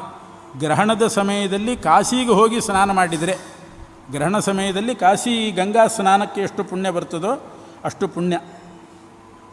ಮಕರ ರಾಶಿಯಲ್ಲಿ ಸೂರ್ಯ ಇರುವಾಗ, ಮಾಘ ಮಾಸ ಬಂದಾಗ ಪ್ರಯಾಗದಲ್ಲಿ ಸ್ನಾನ ಮಾಡಿದರೆ ಏನು ಪುಣ್ಯ, ಆ ಪುಣ್ಯ ಬರ್ತದೆ. ಸಿಂಹರಾಶಿಯಲ್ಲಿ ಬೃಹಸ್ಪತಿ ಇರುವಾಗ ಗೌತಮಿ ಸ್ನಾನದಿಂದ ಏನು ಪುಣ್ಯನೋ ಆ ಪುಣ್ಯ ಬರ್ತದೆ. ಕನ್ಯಾ ರಾಶಿಯಲ್ಲಿ ಗುರು ಗ್ರಹ ಇರುವಾಗ, ಕನ್ಯಾ ರಾಶಿಯಲ್ಲಿ ಗುರು ಬಂದಾಗ ಕೃಷ್ಣವೇಣಿ ನದಿಯಿಂದ ಏನು ಪುಣ್ಯ ಬರ್ತದೆ ಆ ಪುಣ್ಯ. ಯತ್ಫಲಂ ಸಮವಾಪ್ನೋತಿ ಕುಂಭ ಕೇದಾರ ದರ್ಶನಾತ್. ಕೇದಾರ ಕ್ಷೇತ್ರ ಯಾತ್ರೆಯಿಂದ ಏನು ಪುಣ್ಯ, ಬದರಿಕಾಶ್ರಮ ಯಾತ್ರೆಯಿಂದ ಬರುವ ಪುಣ್ಯ, ಅದೆಲ್ಲವೂ ಕೂಡ ಇಲ್ಲಿ ಬರ್ತದೆ. ಹಾಗೆ ರವಿಗ್ರಹಣ ಕಾಲದಲ್ಲಿ, ಸೂರ್ಯಗ್ರಹಣ ಕಾಲದಲ್ಲಿ ಕುರುಕ್ಷೇತ್ರದಲ್ಲಿ ಅನುಷ್ಠಾನ ಮಾಡಿದರೆ ಬರುವ ಪುಣ್ಯ, ಇಷ್ಟೆಲ್ಲ ಹೇಳಿದ್ದಾರೆ. ಆದರೆ ಕೇದಾರ ದರ್ಶನಾತ್ ಅನ್ನುವಾಗ ನಾವು ಸ್ವಲ್ಪ ಎಚ್ಚರಿಕೆಯಲ್ಲಿ ಇಟ್ಕೊಳ್ಬೇಕು. ಯಾಕೆಂದರೆ ಶ್ರೀಮದ್ ಆಚಾರ್ಯರು ತಾತ್ಪರ್ಯ ನಿರ್ಣಯದಲ್ಲಿ ತಿಳಿಸ್ತಾರೆ, ಅತಃ ಪರಂ ವೇದವಿದಾಮಗಮ್ಯತಾ ಶಾಪಂ ಪ್ರಾದಾತ್ ಶಂಕರೋಪಿ ಅಂತ ಒಂದು ಶ್ಲೋಕ ಬರ್ತದೆ. ವ್ರೀಡಿತ ಶಂಕರೋಪಿ ಅಂತ ಶ್ಲೋಕ. ಅತಃ ಪರಂ ವೇದವಿದಾಮಗಮ್ಯತಾ ಶಾಪಂ ಪ್ರಾದಾತ್ ವ್ರೀಡಿತ ಶಂಕರೋಪಿ. ರುದ್ರದೇವರಿಗೂ ಭೀಮಸೇನ ದೇವರಿಗೂ ಒಂದು ಸಲ ವಾದ ನಡೀತಂತೆ. ವಾದ ನಡೆದಾಗ ಯಾರು ಸರ್ವೋತ್ತಮ ಅನ್ನೋ ವಿಷಯದಲ್ಲಿ ವಾದ ನಡೆದು ಭೀಮಸೇನ ದೇವರ ಹರಿಸರ್ವೋತ್ತಮತ್ವ ಪಕ್ಷನೇ ಮಿಗಿಲಾಯಿತು. ಆಗ ರುದ್ರದೇವರಿಗೆ ನಾಚಿಕೆ ಆಯಿತಂತೆ, ವಾದದಲ್ಲಿ ಸೋತೆ ಅಂತ. ಅದಕ್ಕೆ ಅವರು ಕೇದಾರದಲ್ಲಿ ಹೋಗಿ ಅಲ್ಲಿ ಕೂತ್ಕೊಂಡು ಅಲ್ಲಿ ಲಿಂಗಸ್ಥರಾಗಿ ಅವರೇ ಶಾಪ ಕೊಟ್ಟರಂತೆ, ಇನ್ನು ಯಾವ ವೈದಿಕರು ಕೂಡ ವೇದವೇದಿಗಳು ಕೇದಾರಕ್ಕೆ ನನ್ನ ದರ್ಶನಕ್ಕೆ ಬರಬಾರ್ದು ಅಂತ ಅವರೇ ಹೇಳಿದ್ರಂತೆ. ಯಾಕೆಂದರೆ ಅವರಿಗೆ ನಾಚಿಕೆ ಆಯ್ತಂತೆ. ನಾಚಿಕೆ ಆದಾಗ ಇನ್ನೊಬ್ಬರಿಗೆ ಮುಖ ತೋರಿಸಲಿಕ್ಕೆ ಸಂಕೋಚ ಆಗ್ತದೆ ನೋಡಿ, ಮನೆಯಿಂದ ಹೊರಗೆ ಬರೋದಿಲ್ಲ ಒಂದು 10 ದಿವಸ. ಹಾಗೆ ರುದ್ರದೇವರು ವ್ರೀಡಿತಃ ಅವರಿಗೆ ನಾಚಿಕೆ ಆಗಿ ಕೇದಾರಸ್ಥಲಿಂಗದಲ್ಲಿ ಕೂತ್ಕೊಂಡ್ರು. ಇನ್ನು ಮೇಲೆ ಭೀಮಸೇನ ದೇವರು ಪರಮ ವೈದಿಕರಾಗಿ ಸ್ಥಾಪನೆ ಮಾಡಿಬಿಟ್ರು ವೇದ ಸಿದ್ಧಾಂತವನ್ನು. ಆದ್ದರಿಂದ ವೈದಿಕರು ಯಾರೋ ನನ್ನ ದರ್ಶನಕ್ಕೆ ಬರಕೂಡ್ದು ಅಂತ ಶಾಪ ಕೊಟ್ಟರು. ಆದ್ದರಿಂದ ಅವತ್ತಿನಿಂದ ಕೇದಾರಕ್ಕೆ ಹೋಗಕೂಡ್ದು ಅಂತ ಅನ್ನೋದು ಪದ್ಧತಿ ತಾತ್ಪರ್ಯನಿರ್ಣಯದಲ್ಲಿ ಬರ್ತದೆ. ಹಾಗಾಗಿ ಅದು ಈ ಪುರಾಣಗಳೆಲ್ಲ ಬಂದ ಮೇಲೆ ಆಚಾರ್ಯರು ನಿರ್ಣಯ ಮಾಡಿ ಹೇಳಿದಂಥ ವಾಕ್ಯ. ಇಂಥ ಪುಣ್ಯ ಕುರುಕ್ಷೇತ್ರದಲ್ಲಿ ಸೂರ್ಯಗ್ರಹಣದಲ್ಲಿ ಬಂದದ್ದು. ಗಜಾಶ್ವ ಹೇಮದಾನೇನ ಇಂಥ ದಾನದಿಂದ ಬರುವ ಪುಣ್ಯ ಜ್ಯೇಷ್ಠ ಮಾಸ ಕೃಷ್ಣ ಪಕ್ಷ ಅಪರ ಏಕಾದಶಿಗೆ ಬರ್ತದೆ. ಜ್ಯೇಷ್ಠ ಶುದ್ಧ ಏಕಾದಶಿ, ನಿರ್ಜಲ ಏಕಾದಶಿ. ಅದರ ಹೆಸರು ಮಾತ್ರ ನಿರ್ಜಲ, ಇದರ ಕಥೆ ಮಾತ್ರ ಬಹಳ ವಿಚಿತ್ರವಾಗಿದೆ. ಭೀಮಸೇನ ದೇವರಿಗೆ ಸಂಬಂಧಪಟ್ಟಂಥ ಕಥೆ. ಒಮ್ಮೆ ಭೀಮಸೇನ ದೇವರು, ಪಾಂಡವರು ಎಲ್ಲರೂ ಕೂಡ ಇರುವಾಗ ವೇದವ್ಯಾಸ ದೇವರು ಅನೇಕ ಧರ್ಮಗಳನ್ನು ಉಪದೇಶ ಮಾಡಿದರಂತೆ. ವಿಶೇಷ ಧರ್ಮಗಳನ್ನು ಉಪದೇಶ ಮಾಡ್ತಾ ಇರುವಾಗ ಏಕಾದಶಿ ಬಗ್ಗೆ ವೇದವ್ಯಾಸ ದೇವರು ಉಪದೇಶ ಮಾಡಿದರು. ಶ್ರುತಾಸ್ತು ಮಾನವಾಧರ್ಮಾ ವೈದಿಕಾಶ್ಚ ಶ್ರುತಾಸ್ತ್ವಯ ಕಲವು ಯುಗೆ ನ ಶಕ್ಯಂತೆ ತೇವಯಿ ಕರ್ತು ನರಾಧಿಪ. ಬೇಕಾದಷ್ಟು ಧರ್ಮ ಇದೆ ಮಾನವರು ಅನುಷ್ಠಾನ ಮಾಡಬೇಕಾದದ್ದು, ವೇದೋಕ್ತವಾದದ್ದು. ಆದರೆ ಕಲಿಯುಗದಲ್ಲಿ ಅಷ್ಟೂ ಧರ್ಮ ಮಾಡಲಿಕ್ಕೆ ಯಾರಿಗೂ ಸಾಧ್ಯ ಆಗೋದಿಲ್ಲ. ಅದಕ್ಕೆ ಸುಖೋಪಾಯ ಏನು ಅಂತಂದರೆ, ಸುಖೋಪಾಯಂ ಅಲ್ಪಧನಂ ಅಲ್ಪಕ್ಲೇಶಂ ಮಹಾಫಲಂ. ಸುಖವಾದ ಉಪಾಯ ಅಲ್ಪಕ್ಲೇಶ, ಅಲ್ಪಧನ, ಹಣ ಏನು ಹೆಚ್ಚು ಖರ್ಚಾಗೋದಿಲ್ಲ, ಮಹಾಫಲ ಸಿಗ್ತದೆ. ಎಲ್ಲ ಧರ್ಮ, ಮಾನವ ಧರ್ಮ ತುಂಬ ಇದೆ, ಅಷ್ಟೆಲ್ಲ ಮಾಡಲಿಕ್ಕೆ ಆಗೋದಿಲ್ಲ. ಬಹಳ ಸುಲಭೋಪಾಯ ಅಂತಂದರೆ ಪುರಾಣಗಳ ಸಾರಭೂತವಾದ ಧರ್ಮ ಅದು. ಏನು? ಏಕಾದಶ್ಯಾಂ ನಭುಂಜೀತ ಪಕ್ಷಯೋರುಭಯೋರಪಿ. ಕೃಷ್ಣ ಪಕ್ಷ ಆಗಲಿ ಶುಕ್ಲ ಪಕ್ಷವಾಗಲಿ ಯಾವ ಏಕಾದಶಿಯೂ ಕೂಡ ಆಹಾರ ಸ್ವೀಕಾರ ಮಾಡಬಾರ್ದು. ಇದು ಬಹಳ ಸುಲಭೋಪಾಯ. ಎಷ್ಟು ಧರ್ಮ ಇದೆ, ಅದನ್ನೆಲ್ಲ ಅನುಷ್ಠಾನ ಮಾಡೋದು ಕಷ್ಟ. ಆದರೆ ಏಕಾದಶಿ ನಭುಂಜೀತ, ಆಹಾರ ಸ್ವೀಕಾರ ಮಾಡಬಾರ್ದು ಅನ್ನೋದು ಬಹಳ ಸುಲಭ. ಪಕ್ಷಯೋರುಭಯೋರಪಿ, ಎರಡು ಪಕ್ಷದಲ್ಲಿಯೂ ಕೂಡ. ಕೆಲವು ಕಡೆ ವಾದ ಇದೆ, ಕೃಷ್ಣ ಪಕ್ಷ ಏಕಾದಶಿ ಒಂದು ಬಿಡ್ಬೋದು, ಶುಕ್ಲ ಪಕ್ಷ ಏಕಾದಶಿ ಮಾಡಬಹುದು. ಹಾಗೇನಿಲ್ಲ. ಕಪ್ಪು ಹಸು ಆದರೂ ಪರವಾಗಿಲ್ಲ, ಬಿಳಿ ಹಸು ಆದರೂ ಪರವಾಗಿಲ್ಲ. ಎರಡು ಹಸುವಿನ ಹಾಲನ್ನು ಸ್ವೀಕಾರ ಮಾಡಬೇಕು. ಎರಡೂ ಪೂಜೆಗೆ ಅರ್ಹವೇ.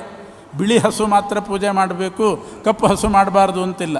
ಹಾಗೆ ಕೃಷ್ಣ ಪಕ್ಷ ಶುಕ್ಲ ಪಕ್ಷ ಎರಡೂ ಏಕಾದಶಿಯೂ ಕೂಡ ಅನುಷ್ಠೇಯವೇ. ಪಕ್ಷಯೋರುಭಯೋರಪಿ.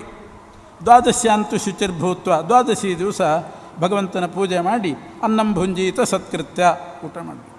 ಇದು ಸೂತಕ ಬರಲಿ ಅಥವಾ ಯಾವುದೇ ರೀತಿಯಾದ ಅಶೌಚ ಬರಲಿ, ಮೈಲಿಗೆ ಬರಲಿ, ಬಂದರೂ ಕೂಡ ನಾವು ಮೈಲಿಗೆಯಲ್ಲಿದ್ದೀವಿ ಅಂತ ಉಪವಾಸ ಬಿಡೋದಲ್ಲ.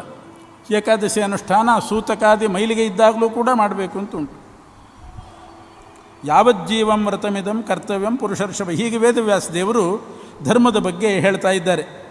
ಆವಾಗ ಭೀಮ ಹೇಳಿದಂತೆ ಎಲ್ಲ ಪಾಂಡವರು ಸುಮ್ಮನಿದ್ದರು. ಭೀಮ ಎದ್ದು ಹೇಳ್ತಾನೆ, ಇನ್ಯಾವುದಾದರೂ ಸುಲಭೋಪಾಯ ಇದ್ದರೆ ಹೇಳ್ರಿ ಎಂದ ವೇದವ್ಯಾಸ ದೇವರ ಹತ್ರ. ಏಕಾದಶಿ ಮಾತ್ರ ನನಗೆ ಹೇಳಬೇಡಿ ಅಂತ. ನನ್ನ ಕೈಲಿ ಏಕಾದಶಿ ಮಾಡಲಿಕ್ಕೆ ಆಗಲ್ಲ ಅಂತ ಭೀಮ ಹೇಳಿದ್ನಂತೆ. ಯಾಕೆಂದ್ರೆ ನನ್ನ ಹೆಸರೇ ವೃಕೋದರ. ವೃಕೋದರ ಅಂದರೆ ಏನು? ಇಲ್ಲಿ ಒಳ್ಳೆಯ ವ್ಯಾಖ್ಯಾನ ಇದೆ ವೃಕೋದರ ಶಬ್ದಕ್ಕೆ. ಭೀಮಸೇನೋ ಮಹಾಬಾಹು ನತ್ವೋವಾಚ ಗುರುಂ ಪ್ರತಿ. ನಮಸ್ಕಾರ ಮಾಡಿ ಕೈ ಜೋಡಿಸಿ ವೇದವ್ಯಾಸ ದೇವರು ಹೇಳ್ತಾರೆ, ಪಿತಾಮಹ ಮಹಾಬುದ್ಧೇ ಶೃಣುಮೇ ಪರಮಂ ವಚಃ. ಅಜ್ಜ, ಗುರುಗಳೇ, ಅಜ್ಜಂದರೆ ನನಗೆ ಬೇರೇನಾದರೂ ಒಂದು ವ್ರತ ಹೇಳ್ರಿ. ಏಕಾದಶಿ ಇವರೆಲ್ಲ ಮಾಡಲಿಬೇಕಾದ್ರೆ ನನಗೆ ಮಾತ್ರ ಸಾಧ್ಯನೇ ಇಲ್ಲ ಏಕಾದಶಿ ಮಾಡಲಿಕ್ಕೆ. ನನಗೆ ತಡ್ಕೊಳ್ಳಿಕ್ಕೆ ಆಗೋದಿಲ್ಲ ಹಸಿವೆ. ಈಗಿನವ್ರು ಹೀಗೆಲ್ಲ ಅಂತಾರೆ ಅಂತ ಆಗಲೇ ಭೀಮಸೇನ ದೇವರು ಮಾಡಿ ತೋರಿಸಿಬಿಟ್ಟಿದ್ದಾರೆ. ನನಗೆ ಮಾತ್ರ ಏಕಾದಶಿ ಸಾಧ್ಯನೇ ಇಲ್ಲ. ಯಾಕೆ ಅಂದರೆ ನನ್ನ ಹೆಸರೇ ವೃಕೋದರ. ಏಕಭಕ್ತೇ ನ ಶಕ್ನೋಮಿ ಉಪವಾಸೇ ಕುತಃ ಪ್ರಭೋ. ಒಂದು ದಿವಸ ಒಂದೇ ಊಟ ಮಾಡಿ ನನಗಿರ್ಲಿಕ್ಕೆ ಆಗೋದಿಲ್ಲ, ಇನ್ನು ಉಪವಾಸ ಹೇಳಿದರೆ ಹೇಗಿರ್ಲಿಕ್ಕೆ ಸಾಧ್ಯ? ತ್ರಿಕಾಲ ಭೋಜನ ಬೇಕೇ ಬೇಕು ಅನ್ನೋ ಹಾಗೆ ಆ ಥರ ಭೀಮಸೇನ ದೇವರು ಮಾತಾಡಿದ್ರಂತೆ. ವೃಕೋಹಿ ನಾಮ ಯೋ ವನ್ಹಿ ಸಸದಾ ಜಠರೇ ಮಮ. ವೃಕೋದರ ಅಂತ ನನಗೆ ಹೆಸರು ಯಾಕೆ ಇಟ್ಟಿದ್ದಾರೆ? ವೃಕ ಅಂದರೆ ಒಂದು ವನ್ಹಿ. ವೃಕ ಅಂದರೆ ತೋಳ ಅಲ್ಲ. ವೃಕೋದರ ಅಂದರೆ ತೋಳದಂತೆ ಹೊಟ್ಟೆ ಅಂತ ಅರ್ಥ ಅಲ್ಲ. ವೃಕ ಅಂತ ವನ್ಹಿಗೆ ಹೆಸರು. ಅದು ಮಧ್ವಾಚಾರ್ಯ ಬರೀತಾರೆ ವೃಕೋ ನಾಮ ಮಹಾವನ್ಹಿ ಅಂತ ಮಧ್ವಾಚಾರ್ಯ ವಾಕ್ಯ. ಆದರೆ ಪದ್ಮಪುರಾಣದಲ್ಲಿರೋದು ವೃಕೋಹಿ ನಾಮ ಯೋ ವನ್ಹಿ ಸಸದಾ ಜಠರೇ ಮಮ. ಮಧ್ವಾಚಾರ್ಯ ಹೇಳೋದು ವೃಕೋ ನಾಮ ಮಹಾವನ್ಹಿ. ವೃಕ ಅಂತಂದರೆ ಮಹಾವನ್ಹಿ, ಎಲ್ಲರ ಉದರದಲ್ಲಿ ಒಂದು ಪರಮಾಣುವಿನಷ್ಟಿರ್ತದಂತೆ. ಆದರೆ ಭೀಮಸೇನ ದೇವರ ಹೊಟ್ಟೆಯಲ್ಲಿರ್ತಕ್ಕಂಥದ್ದು ಮಹಾವನ್ಹಿ, ಅಂಗುಷ್ಠ ಪರಿಮಿತವಾದಂಥ ಬೆಂಕಿ ಇರ್ತದೆ.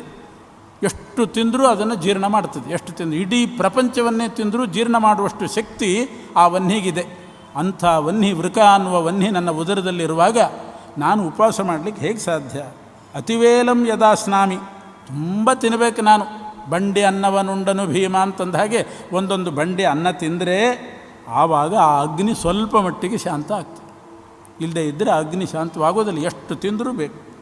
ಆದ್ದರಿಂದ ನೈವ ಶಕ್ನೋಮ್ಯಹಂ ಕರ್ತುಂ ಉಪವಾಸಂ ಮಹಾಮುನೆ, ಅದು ಸಾಧ್ಯ ಇಲ್ಲ ಅಂತ ಭೀಮಸೇನ ದೇವರು ಹೇಳಿದ್ರಂತೆ. ಪಾಪ ಮೊಮ್ಮಗ ಇಷ್ಟು ಹೇಳ್ತಿದ್ದಾನೆ ಅಂತ ವೇದವ್ಯಾಸ ದೇವರೇನಾದರೂ ಪರ್ಮಿಷನ್ ಕೊಟ್ಟರೋ ಅಂತ ಅನ್ನಿಸ್ಬಹುದು ಯಾರಿಗಾದರೂ. ಅದಕ್ಕೋಸ್ಕರ ಈ ಕಥೆ ಅಷ್ಟೇ. ಅಷ್ಟು ಕೇಳಿಕೊಂಡ್ರೂ ಕೂಡ ಅಜ್ಜನಾಗಿರ್ತಕ್ಕಂಥ ವೇದವ್ಯಾಸ ದೇವರು ಯಾವ ಕೃಪೆನೂ ಮಾಡಲೇ ಇಲ್ಲ. ಎಷ್ಟೆಂಥ ವನ್ನಿ ಇದ್ದರೂ ಕೂಡ ಅವಶ್ಯ ನೀನು ಮಾಡಲೇಬೇಕು ಅಂತ ಹಠ ಹಿಡಿದು ಮಾಡಿಸಿದ್ರಂತೆ. ಬಿಡಲಿಕ್ಕೆ ಸಾಧ್ಯನೇ ಇಲ್ಲ ಅಂತ. ಅದು ಇಲ್ಲಿಯ ಕಥೆಯ ಸಾರ, ಅದು ಮುಖ್ಯ. ಭೀಮಸೇನ ದೇವರಿಗೆ ಭಾಗವತ ಧರ್ಮದಲ್ಲಿ ನಿಷ್ಠೆ ಇದ್ದಿಲ್ಲ ಅಂತ ತಿಳ್ಕೊಳ್ಬಾರ್ದು.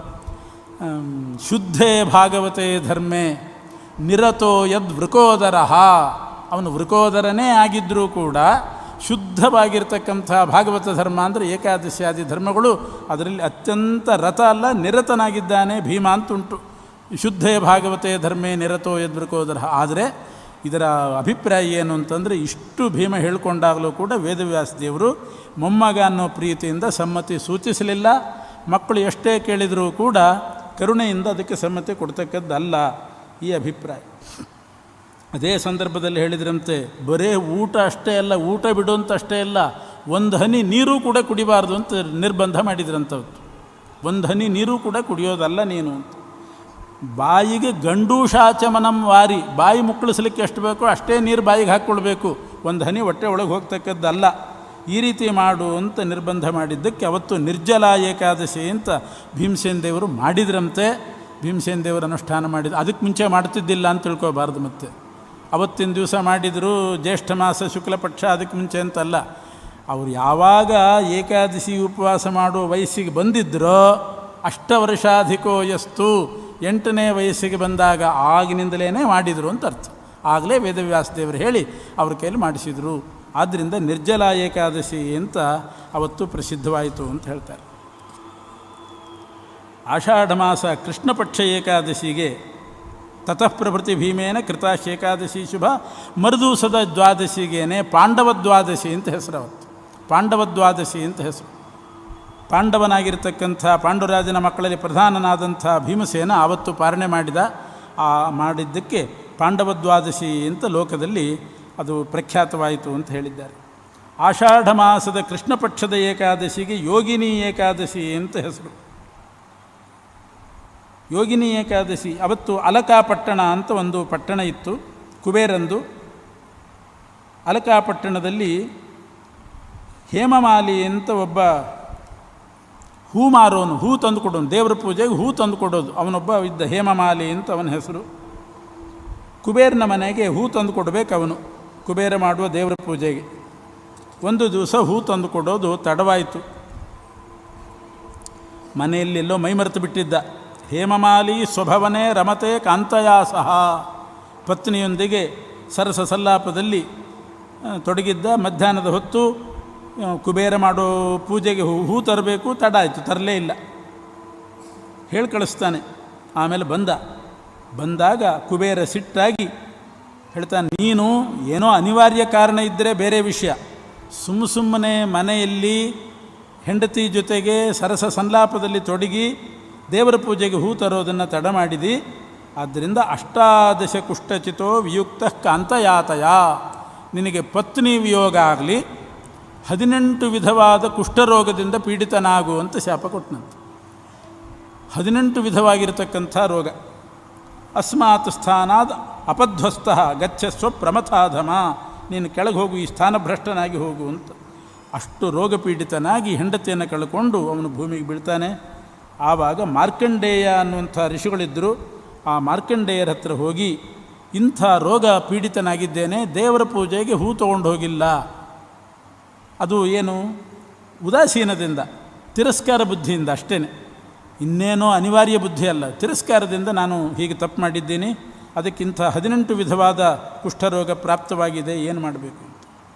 ಆಗ ಅವ್ರು ಹೇಳಿದರು, ಆಷಾಢೆ ಕೃಷ್ಣಪಕ್ಷೇತು ಯೋಗಿನಿ ವ್ರತಮಾಚರ. ಹೀಗೆ ರೋಗ ಪರಿಹಾರ ಮಾಡುವ ಶಕ್ತಿಯೂ ಏಕಾದಶಿಗಿದೆ. ಕುಷ್ಠಾದಿ ರೋಗಗಳನ್ನು ಪರಿಹಾರ ಮಾಡತಕ್ಕಂಥ ಶಕ್ತಿ ಉಂಟು.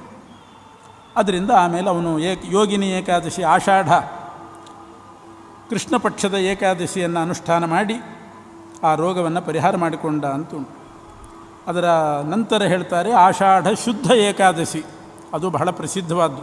ಆಷಾಢ ಶುದ್ಧ ಏಕಾದಶಿಗೆ ಶಯನಿ ಏಕಾದಶಿ ಅಂತ ಕರೀತಾರೆ. ಚಾತುರ್ಮಾಸ್ಯ ಪ್ರಾರಂಭ ಆಗೋದೇ ಅವತ್ತು, ಮಳೆಗಾಲ ಪ್ರಾರಂಭ ಆಗಿರ್ತದೆ ಅಂತ ಪರಮಾತ್ಮ 4 ತಿಂಗಳು ಯೋಗ ನಿದ್ರೆಯಲ್ಲಿ ತೊಡಗುತ್ತಾನೆ. ಆದ್ದರಿಂದ ಮಲಗಿರ್ತಾನೆ ಪರಮಾತ್ಮ, ಅವತ್ತು ಮಲಗ್ತಾನೆ ಅಂಥೇಳಿ ಶಯನಿ ಏಕಾದಶಿ ಅಂತ ಹೆಸರು. ಮಲಗೋದು ಅಂದರೆ ನಿದ್ದೆ ಮಾಡೋದು ಅಂತ ಅರ್ಥ ಅಲ್ಲ, ಯೋಗ ನಿದ್ರಾ ಅಂದರೆ ಕಣ್ಣು ಮಾತ್ರ ಮುಚ್ಚಿರ್ತಾನೆ, ಇಂದ್ರಿಯ ಯಾವುದೂ ಉಪರತ ಆಗಿರೋದಿಲ್ಲ. ಆವಾಗ ಭಗವತ್ ಪ್ರೀತಿಕರವಾದ ಕರ್ಮಗಳನ್ನು ಯಾರ್ಯಾರು ಮಾಡ್ತಾರೋ ಎಲ್ಲವನ್ನು ವಿಶೇಷವಾಗಿ ಸ್ವೀಕಾರ ಮಾಡ್ತಾನೆ. ಭಗವಂತ ಮಲಗಿರ್ತಾನಾದ್ದರಿಂದ ಆವಾಗ ಯಾರೂ ತಮ್ಮ ವೈಯಕ್ತಿಕ ಅಭ್ಯುದಯದ ಕರ್ಮಗಳನ್ನು ಮಾಡೋದಿಲ್ಲ, ಕೇವಲ ದೇವಪ್ರೀತ್ಯರ್ಥವಾದ ಜಪ, ತಪಸ್ಸು, ವ್ರತ ಇಂಥದ್ದನ್ನು ಮಾತ್ರ ಅನುಷ್ಠಾನ ಮಾಡೋದು. ಚಾತುರ್ಮಾಸ್ಯದಲ್ಲಿ ಮದುವೆ, ಮುಂಜಿ ಇಂಥದ್ದೆಲ್ಲ ಉಪನಯನಾದಿಗಳನ್ನು ಮಾಡ್ಕೊಳ್ಳಿಕ್ಕೆ ಹೋಗೋದಿಲ್ಲ. ಭಗವಂತ ಮಲಗಿರ್ತಾನೆ ಅಂತ ಅವನ ಪ್ರೀತಿಗಾಗಿ ಅವನ ಪ್ರೀತ್ಯರ್ಥವಾದ ನಿಷ್ಕಾಮ ಕರ್ಮಗಳನ್ನು ಮಾಡ್ತಾ ಇರ್ತಾರೆ. ಅದು ಶಯನಿ ಏಕಾದಶಿ ಅಂತ ಅದನ್ನು ಕರೆದಿದ್ದಾರೆ.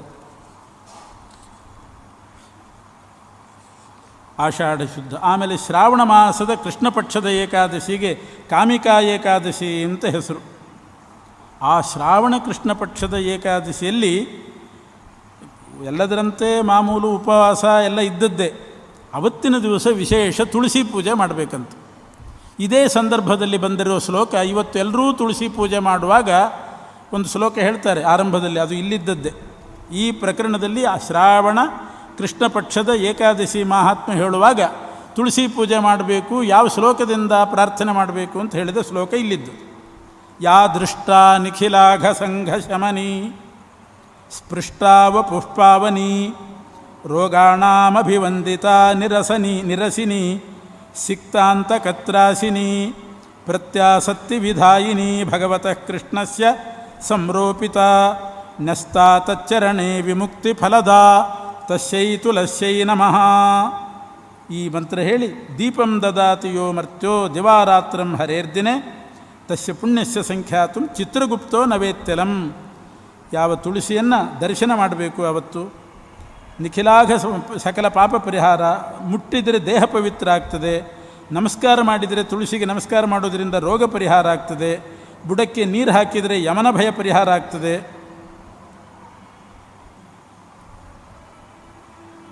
ಭಗವಂತನ ಸನ್ನಿಧಾನ, ದೇವಸ್ಥಾನದಲ್ಲಿ ತುಳಸಿಯನ್ನು ಬೆಳೆಸಿದರೆ, ದೇವರಿಗೆ ಏರಿಸಿದರೆ, ದೇವರ ಪಾದದಲ್ಲಿ ಅದನ್ನು ಅರ್ಪಣೆ ಮಾಡಿದರೆ ಮೋಕ್ಷ ಫಲವನ್ನು ಕೊಡ್ತಕ್ಕಂಥದ್ದು ತುಳಸಿ.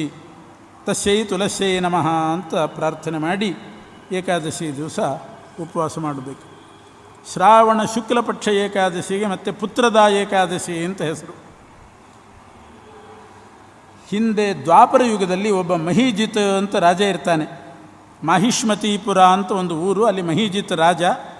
ಅವನಿಗೆ ಮಕ್ಕಳಾಗಿರೋದಿಲ್ಲ. ಅವನೊಂದು ಸಲ ಬ್ರಾಹ್ಮಣರನ್ನು ಹೋಗಿ ಕೇಳ್ತಾನೆ, ಏನು ಪಾಪ ಯಾಕೆ ಆಗಿಲ್ಲ? ಆಗ ಅವರು ಹೇಳಿದರು, ಲೋಮಶ ಅಂತ ಒಬ್ಬ ಋಷಿಗಳಿದ್ದಾರೆ, ಅವ್ರ ಹತ್ರ ಹೋಗಿ ಕೇಳು ಅಂತ. ಯಾರದು ಲೋಮಶ ಋಷಿಗಳು? ಆ ಹೆಸರೇ ಬಹಳ ವಿಚಿತ್ರ. ಆ ಋಷಿಗಳ ಹೆಸರು ನೋಡಿ, ಲೋಮಶ. ಏನು ಲೋಮಶ ಅಂತ ಹೆಸರು ಯಾಕೆ? ಪದ್ಮಪುರಾಣ ಹೇಳ್ತದೆ, ಅವರಿಗೆ ತಲೆ ತುಂಬ ಕೂದಲು, ಒಂದು ಕಲ್ಪ ಮುಗಿದಾಗ ಒಂದು ತಲೆ ಕೂದಲು ಉದುರ್ತಿತ್ತಂತೆ ಅಷ್ಟೆ. ಒಂದು ಕಲ್ಪ ಮುಗಿದಾಗ ಒಂದೇ ಒಂದು ಉದುರಬೇಕು. ಇವತ್ತು ಸುಮ್ಮನೆ ಬಾಚಿಕೊಂಡ್ರೆ ಸಾಕು ರಾಶಿ ಬೀಳ್ತದೆ. ಒಂದೊಂದು ಕಲ್ಪಕ್ಕೆ ಒಂದೊಂದು ಕೂದಲು ಉದುರ್ತಿತ್ತಂತೆ, ಅಂಥ ದೀರ್ಘಾಯುಗಳು. ಅದಕ್ಕೆ ಅವರಿಗೆ ಲೋಮಶ ಅಂತ ಹೆಸರು ಬಂದಿತ್ತಂತೆ. ಕಲ್ಪೆ ಕಲ್ಪೆ ಗತೆ ತಸ್ಯ ಏಕಂ ಲೋಮ ವಿಶೀರ್ಯತೆ. ಒಂದೊಂದು ಕಲ್ಪಕ್ಕೆ ಒಂದೊಂದು ರೋಮ ಹೋಗೋದು, ಅಂಥ ಸಾಮರ್ಥ್ಯ ಅವರದ್ದು. ಅಥೋ ಲೋಮಶನಾಮಾಯಂ ತ್ರಿಕಾಲಜ್ಞೋ ಮಹಾಮುನಿ. ತ್ರಿಕಾಲಜ್ಞ ಋಷಿಗಳು ಅವರಲ್ಲಿ ಕೇಳು ಅಂತ. ಈ ಹೆಸರುಗಳೆಲ್ಲ ಹಿಂದಿನ ಕಾಲದಿಂದ ಬಂದದ್ದು ಬಹಳ ವಿಚಿತ್ರ. ಬೃಹಸ್ಪತಿಗೆ, ಗುರುಗ್ರಹಕ್ಕೆ ಜೀವ ಅಂತ ಹೆಸರು.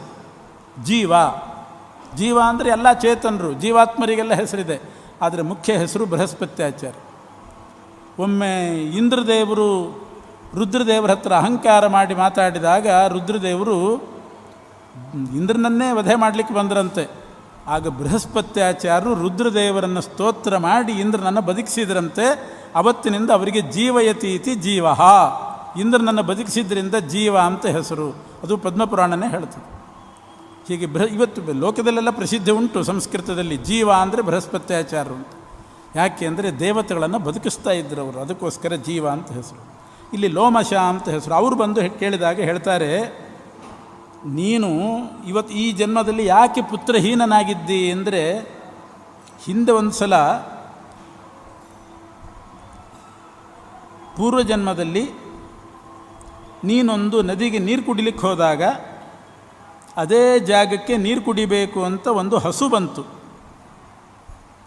ಮಧ್ಯಾಹ್ನದ ಹೊತ್ತು ಮಧ್ಯಗೆ ದ್ಯುಮಣೌ ಪ್ರಾಪ್ತೆ ಗ್ರಾಮಸೀಮ್ನಿ ತ್ರಿಷಾಕುಲ. ಮಧ್ಯಾಹ್ನದ ಹೊತ್ತು ಸೂರ್ಯ ಅವನ ಇದು ಬಿಸಿಲು ತಾಪ, ಸವತ್ಸಾಚ ಧೇನುಸ್ತತ್ರ ಸಮಾಗತ. ಕರು ಸಮೇತವಾಗಿ ಒಂದು ಹಸು ನೀರು ಕುಡಿಬೇಕು ಅಂತ ಬಂತು. ನಿನಗೆ ಏನು ಅನ್ನಿಸ್ತೋ ಏನೋ, ನೀರು ಕುಡಿಯೋ ಜಾಗಕ್ಕೆ ಅದು ಬಂದದ್ರಿಂದ ನೀನು ಅದನ್ನು ಓಡಿಸಿದಿ. ನೀರು ಕುಡಿಲಿಕ್ಕೆ ಬಂದ ಹಸುವನ್ನು ಓಡಿಸಿದ್ದರಿಂದ ಕರ್ಮಣಾತೇನ ಪಾಪೇನ ಪುತ್ರಹೀನೋ ನೃಪೋಭವತ್. ಹೀಗೆ ಏನೇನು ಸೂಕ್ಷ್ಮ ಇರ್ತದೆ ಧರ್ಮ ಗೊತ್ತಾಗೋದಿಲ್ಲ. ಆ ಹಸು ನೀರು ಕುಡಿಲಿಕ್ಕೆ ಬಂದಾಗ ನೀರು ಇಡಬೇಕು ಹಸುವಿಗೆ, ನೀನು ಓಡಿಸಿದ್ರಿಂದ ಹೀಗಾಗಿದೆ. ಆದರೂ ಆ ಪಾಪ ಪರಿಹಾರ ಆಗಬೇಕಾಗಿದ್ದರೆ ಶ್ರಾವಣ ಮಾಸದ ಶುಕ್ಲಪಕ್ಷ ಏಕಾದಶಿ ಉಪವಾಸ ಮಾಡಿ ದ್ವಾದಶ್ಯಾಂ ವಾಸುದೇವಾಯ ಪವಿತ್ರಾರೋಪಣಂ ಸ್ಮೃತಂ. ದ್ವಾದಶಿ ದಿವಸ ಪರಮಾತ್ಮನಿಗೆ ಪವಿತ್ರಾರೋಪಣ ಅಂತ ಒಂದು ಮಾಡ್ತಾರೆ. ನಾನಾ ಬಣ್ಣದ ದಾರ ತಗೊಂಡು ಗಂಟುಗಳನ್ನು ಹಾಕಿ ದೇವರಿಗೆ ಹಾಕಬೇಕದು ಪವಿತ್ರಾರೋಪಣ ಅಂತ. ಶ್ರೀರಂಗ, ತಿರುಪತಿ ಕ್ಷೇತ್ರ ಅಲ್ಲೆಲ್ಲ ವಿಶೇಷವಾಗಿ ಮಾಡೋದುಂಟು. ಅಂಥ ಪವಿತ್ರಾರೋಪಣೆ ಮಾಡು, ಆ ಪಾಪ ಪರಿಹಾರ ಆಗ್ತದೆ ಅಂತ. ಆಮೇಲೆ ಭಾದ್ರಪದ ಕೃಷ್ಣಪಕ್ಷ ಏಕಾದಶಿಗೆ ಅಜಾ ಏಕಾದಶಿ ಅಂತ ಹೆಸರು. ಅದನ್ನು ಅನುಷ್ಠಾನ ಮಾಡಿದವನು ಹರಿಶ್ಚಂದ್ರ. ಹರಿಶ್ಚಂದ್ರನ ಕಥೆ ಬಹಳ ರೋಚಕವಾದ್ದು.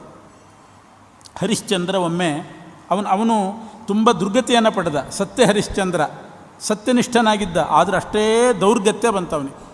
ಅದೆಲ್ಲ ಪರಿಹಾರ ಆದದ್ದು ಅಜಾ ಏಕಾದಶಿ, ಭಾದ್ರಪದ ಕೃಷ್ಣ ಪಕ್ಷದ ಏಕಾದಶಿ ಅನುಷ್ಠಾನದಿಂದ. ಒಮ್ಮೆ ಹರಿಶ್ಚಂದ್ರ ಬೇಟೆಯಾಡಲಿಕ್ಕೆ ಹೋದಂತೆ ಕಾಡಿಗೆ. ಅಲ್ಲಿ ಇಲ್ಲಿ ಸುತ್ತಾಡುವಾಗ ಏನೋ ಒಂದು ಆರ್ತನಾದ ಕೇಳಿಸ್ತು. ಯಾರೋ ದುಃಖದಿಂದ ಕೂಗಿದ ಹಾಗೆ ಅನ್ನಿಸ್ತು. ಆ ಕಡೆ ಧಾವಿಸಿದ. ಯಾರದು ಅಂತ ಓಡಿದ. ಅದು ಯಾರೋ ಕೂಗಿದ್ರು, ಆದರೆ ಅಲ್ಲಿ ವಿಶ್ವಾಮಿತ್ರರು ತಪಸ್ಸು ಮಾಡ್ತಾಯಿದ್ರು. ಇವನು ಯಾರು ಅಂತ ಅಲ್ಲಿ ಹೋದಾಗ ವಿಶ್ವಾಮಿತ್ರರಿಗೆ ಅವರ ತಪಸ್ಸಿಗೆ ಸ್ವಲ್ಪ ವಿಘ್ನ ಬಂತು, ಡಿಸ್ಟರ್ಬ್ ಆಯಿತು. ಅವರು ಕಣ್ಣು ತೆಗೆದ್ರು, ಹರಿಶ್ಚಂದ್ರ ಬಂದಿದ್ದ. ನನ್ನ ತಪಸ್ಸಿಗೆ ವಿಘ್ನ ಮಾಡಿದಿ ಕೂಕ್ಕೊಂಡು, ಯಾರು ಅಂತ ಕೂಕ್ಕೊಂಡು ಬಂದು, ನೀನು ಯಾರು ಅಂತ ಕೇಳಿದರು. ನೀನು ಯಾರು ಅಂತ ಕೇಳಿದಾಗ ಹರಿಶ್ಚಂದ್ರ ಸುಮ್ಮನೆ ತನ್ನ ಹೆಸರು ಹೇಳ್ಬೋದಾಗಿತ್ತು. ನಾನು ಹರಿಶ್ಚಂದ್ರ ಅಂದರೆ ಆಗೋಗ್ತಿತ್ತು. ನೀನ್ಯಾರು ಅಂತ ಅವ್ರು ಕೇಳಿದರೆ, ನಾನು ಹರಿಶ್ಚಂದ್ರ, ಇಲ್ಲಿ ಯಾರೋ ಕೂಗಿದ್ರು, ದುಃಖದ ಧ್ವನಿ ಬಂತು, ಅದಕ್ಕೆ ಅಭಯದಾನ ಮಾಡಲಿಕ್ಕೆ ಬಂದಿದ್ದೇನೆ. ನಾನು ದೊಡ್ಡ ಚಕ್ರವರ್ತಿ, ಯಾರು ಏನು ಕೇಳಿದರೂ ದಾನ ಮಾಡ್ತೇನೆ. ದಾರಿದ್ರ್ಯದಲ್ಲಿದ್ದವರಿಗೆ ಧನ ದಾನ ಮಾಡ್ತೇನೆ, ಭಯಗ್ರಸ್ತರಾದವರಿಗೆ ಅಭಯದಾನ ಮಾಡ್ತೇನೆ. ಯಾರು ಕೇಳಿದ್ರಿ ಇದನ್ನೆಲ್ಲ? ಅವನನ್ನು ಸುಮ್ಮನೆ ನೀನು ಯಾರು ಅಂತ ಕೇಳಿದ್ರೆ, ನಾ ಹರಿಶ್ಚಂದ್ರ ಅಂದರೆ ಸಾಕು.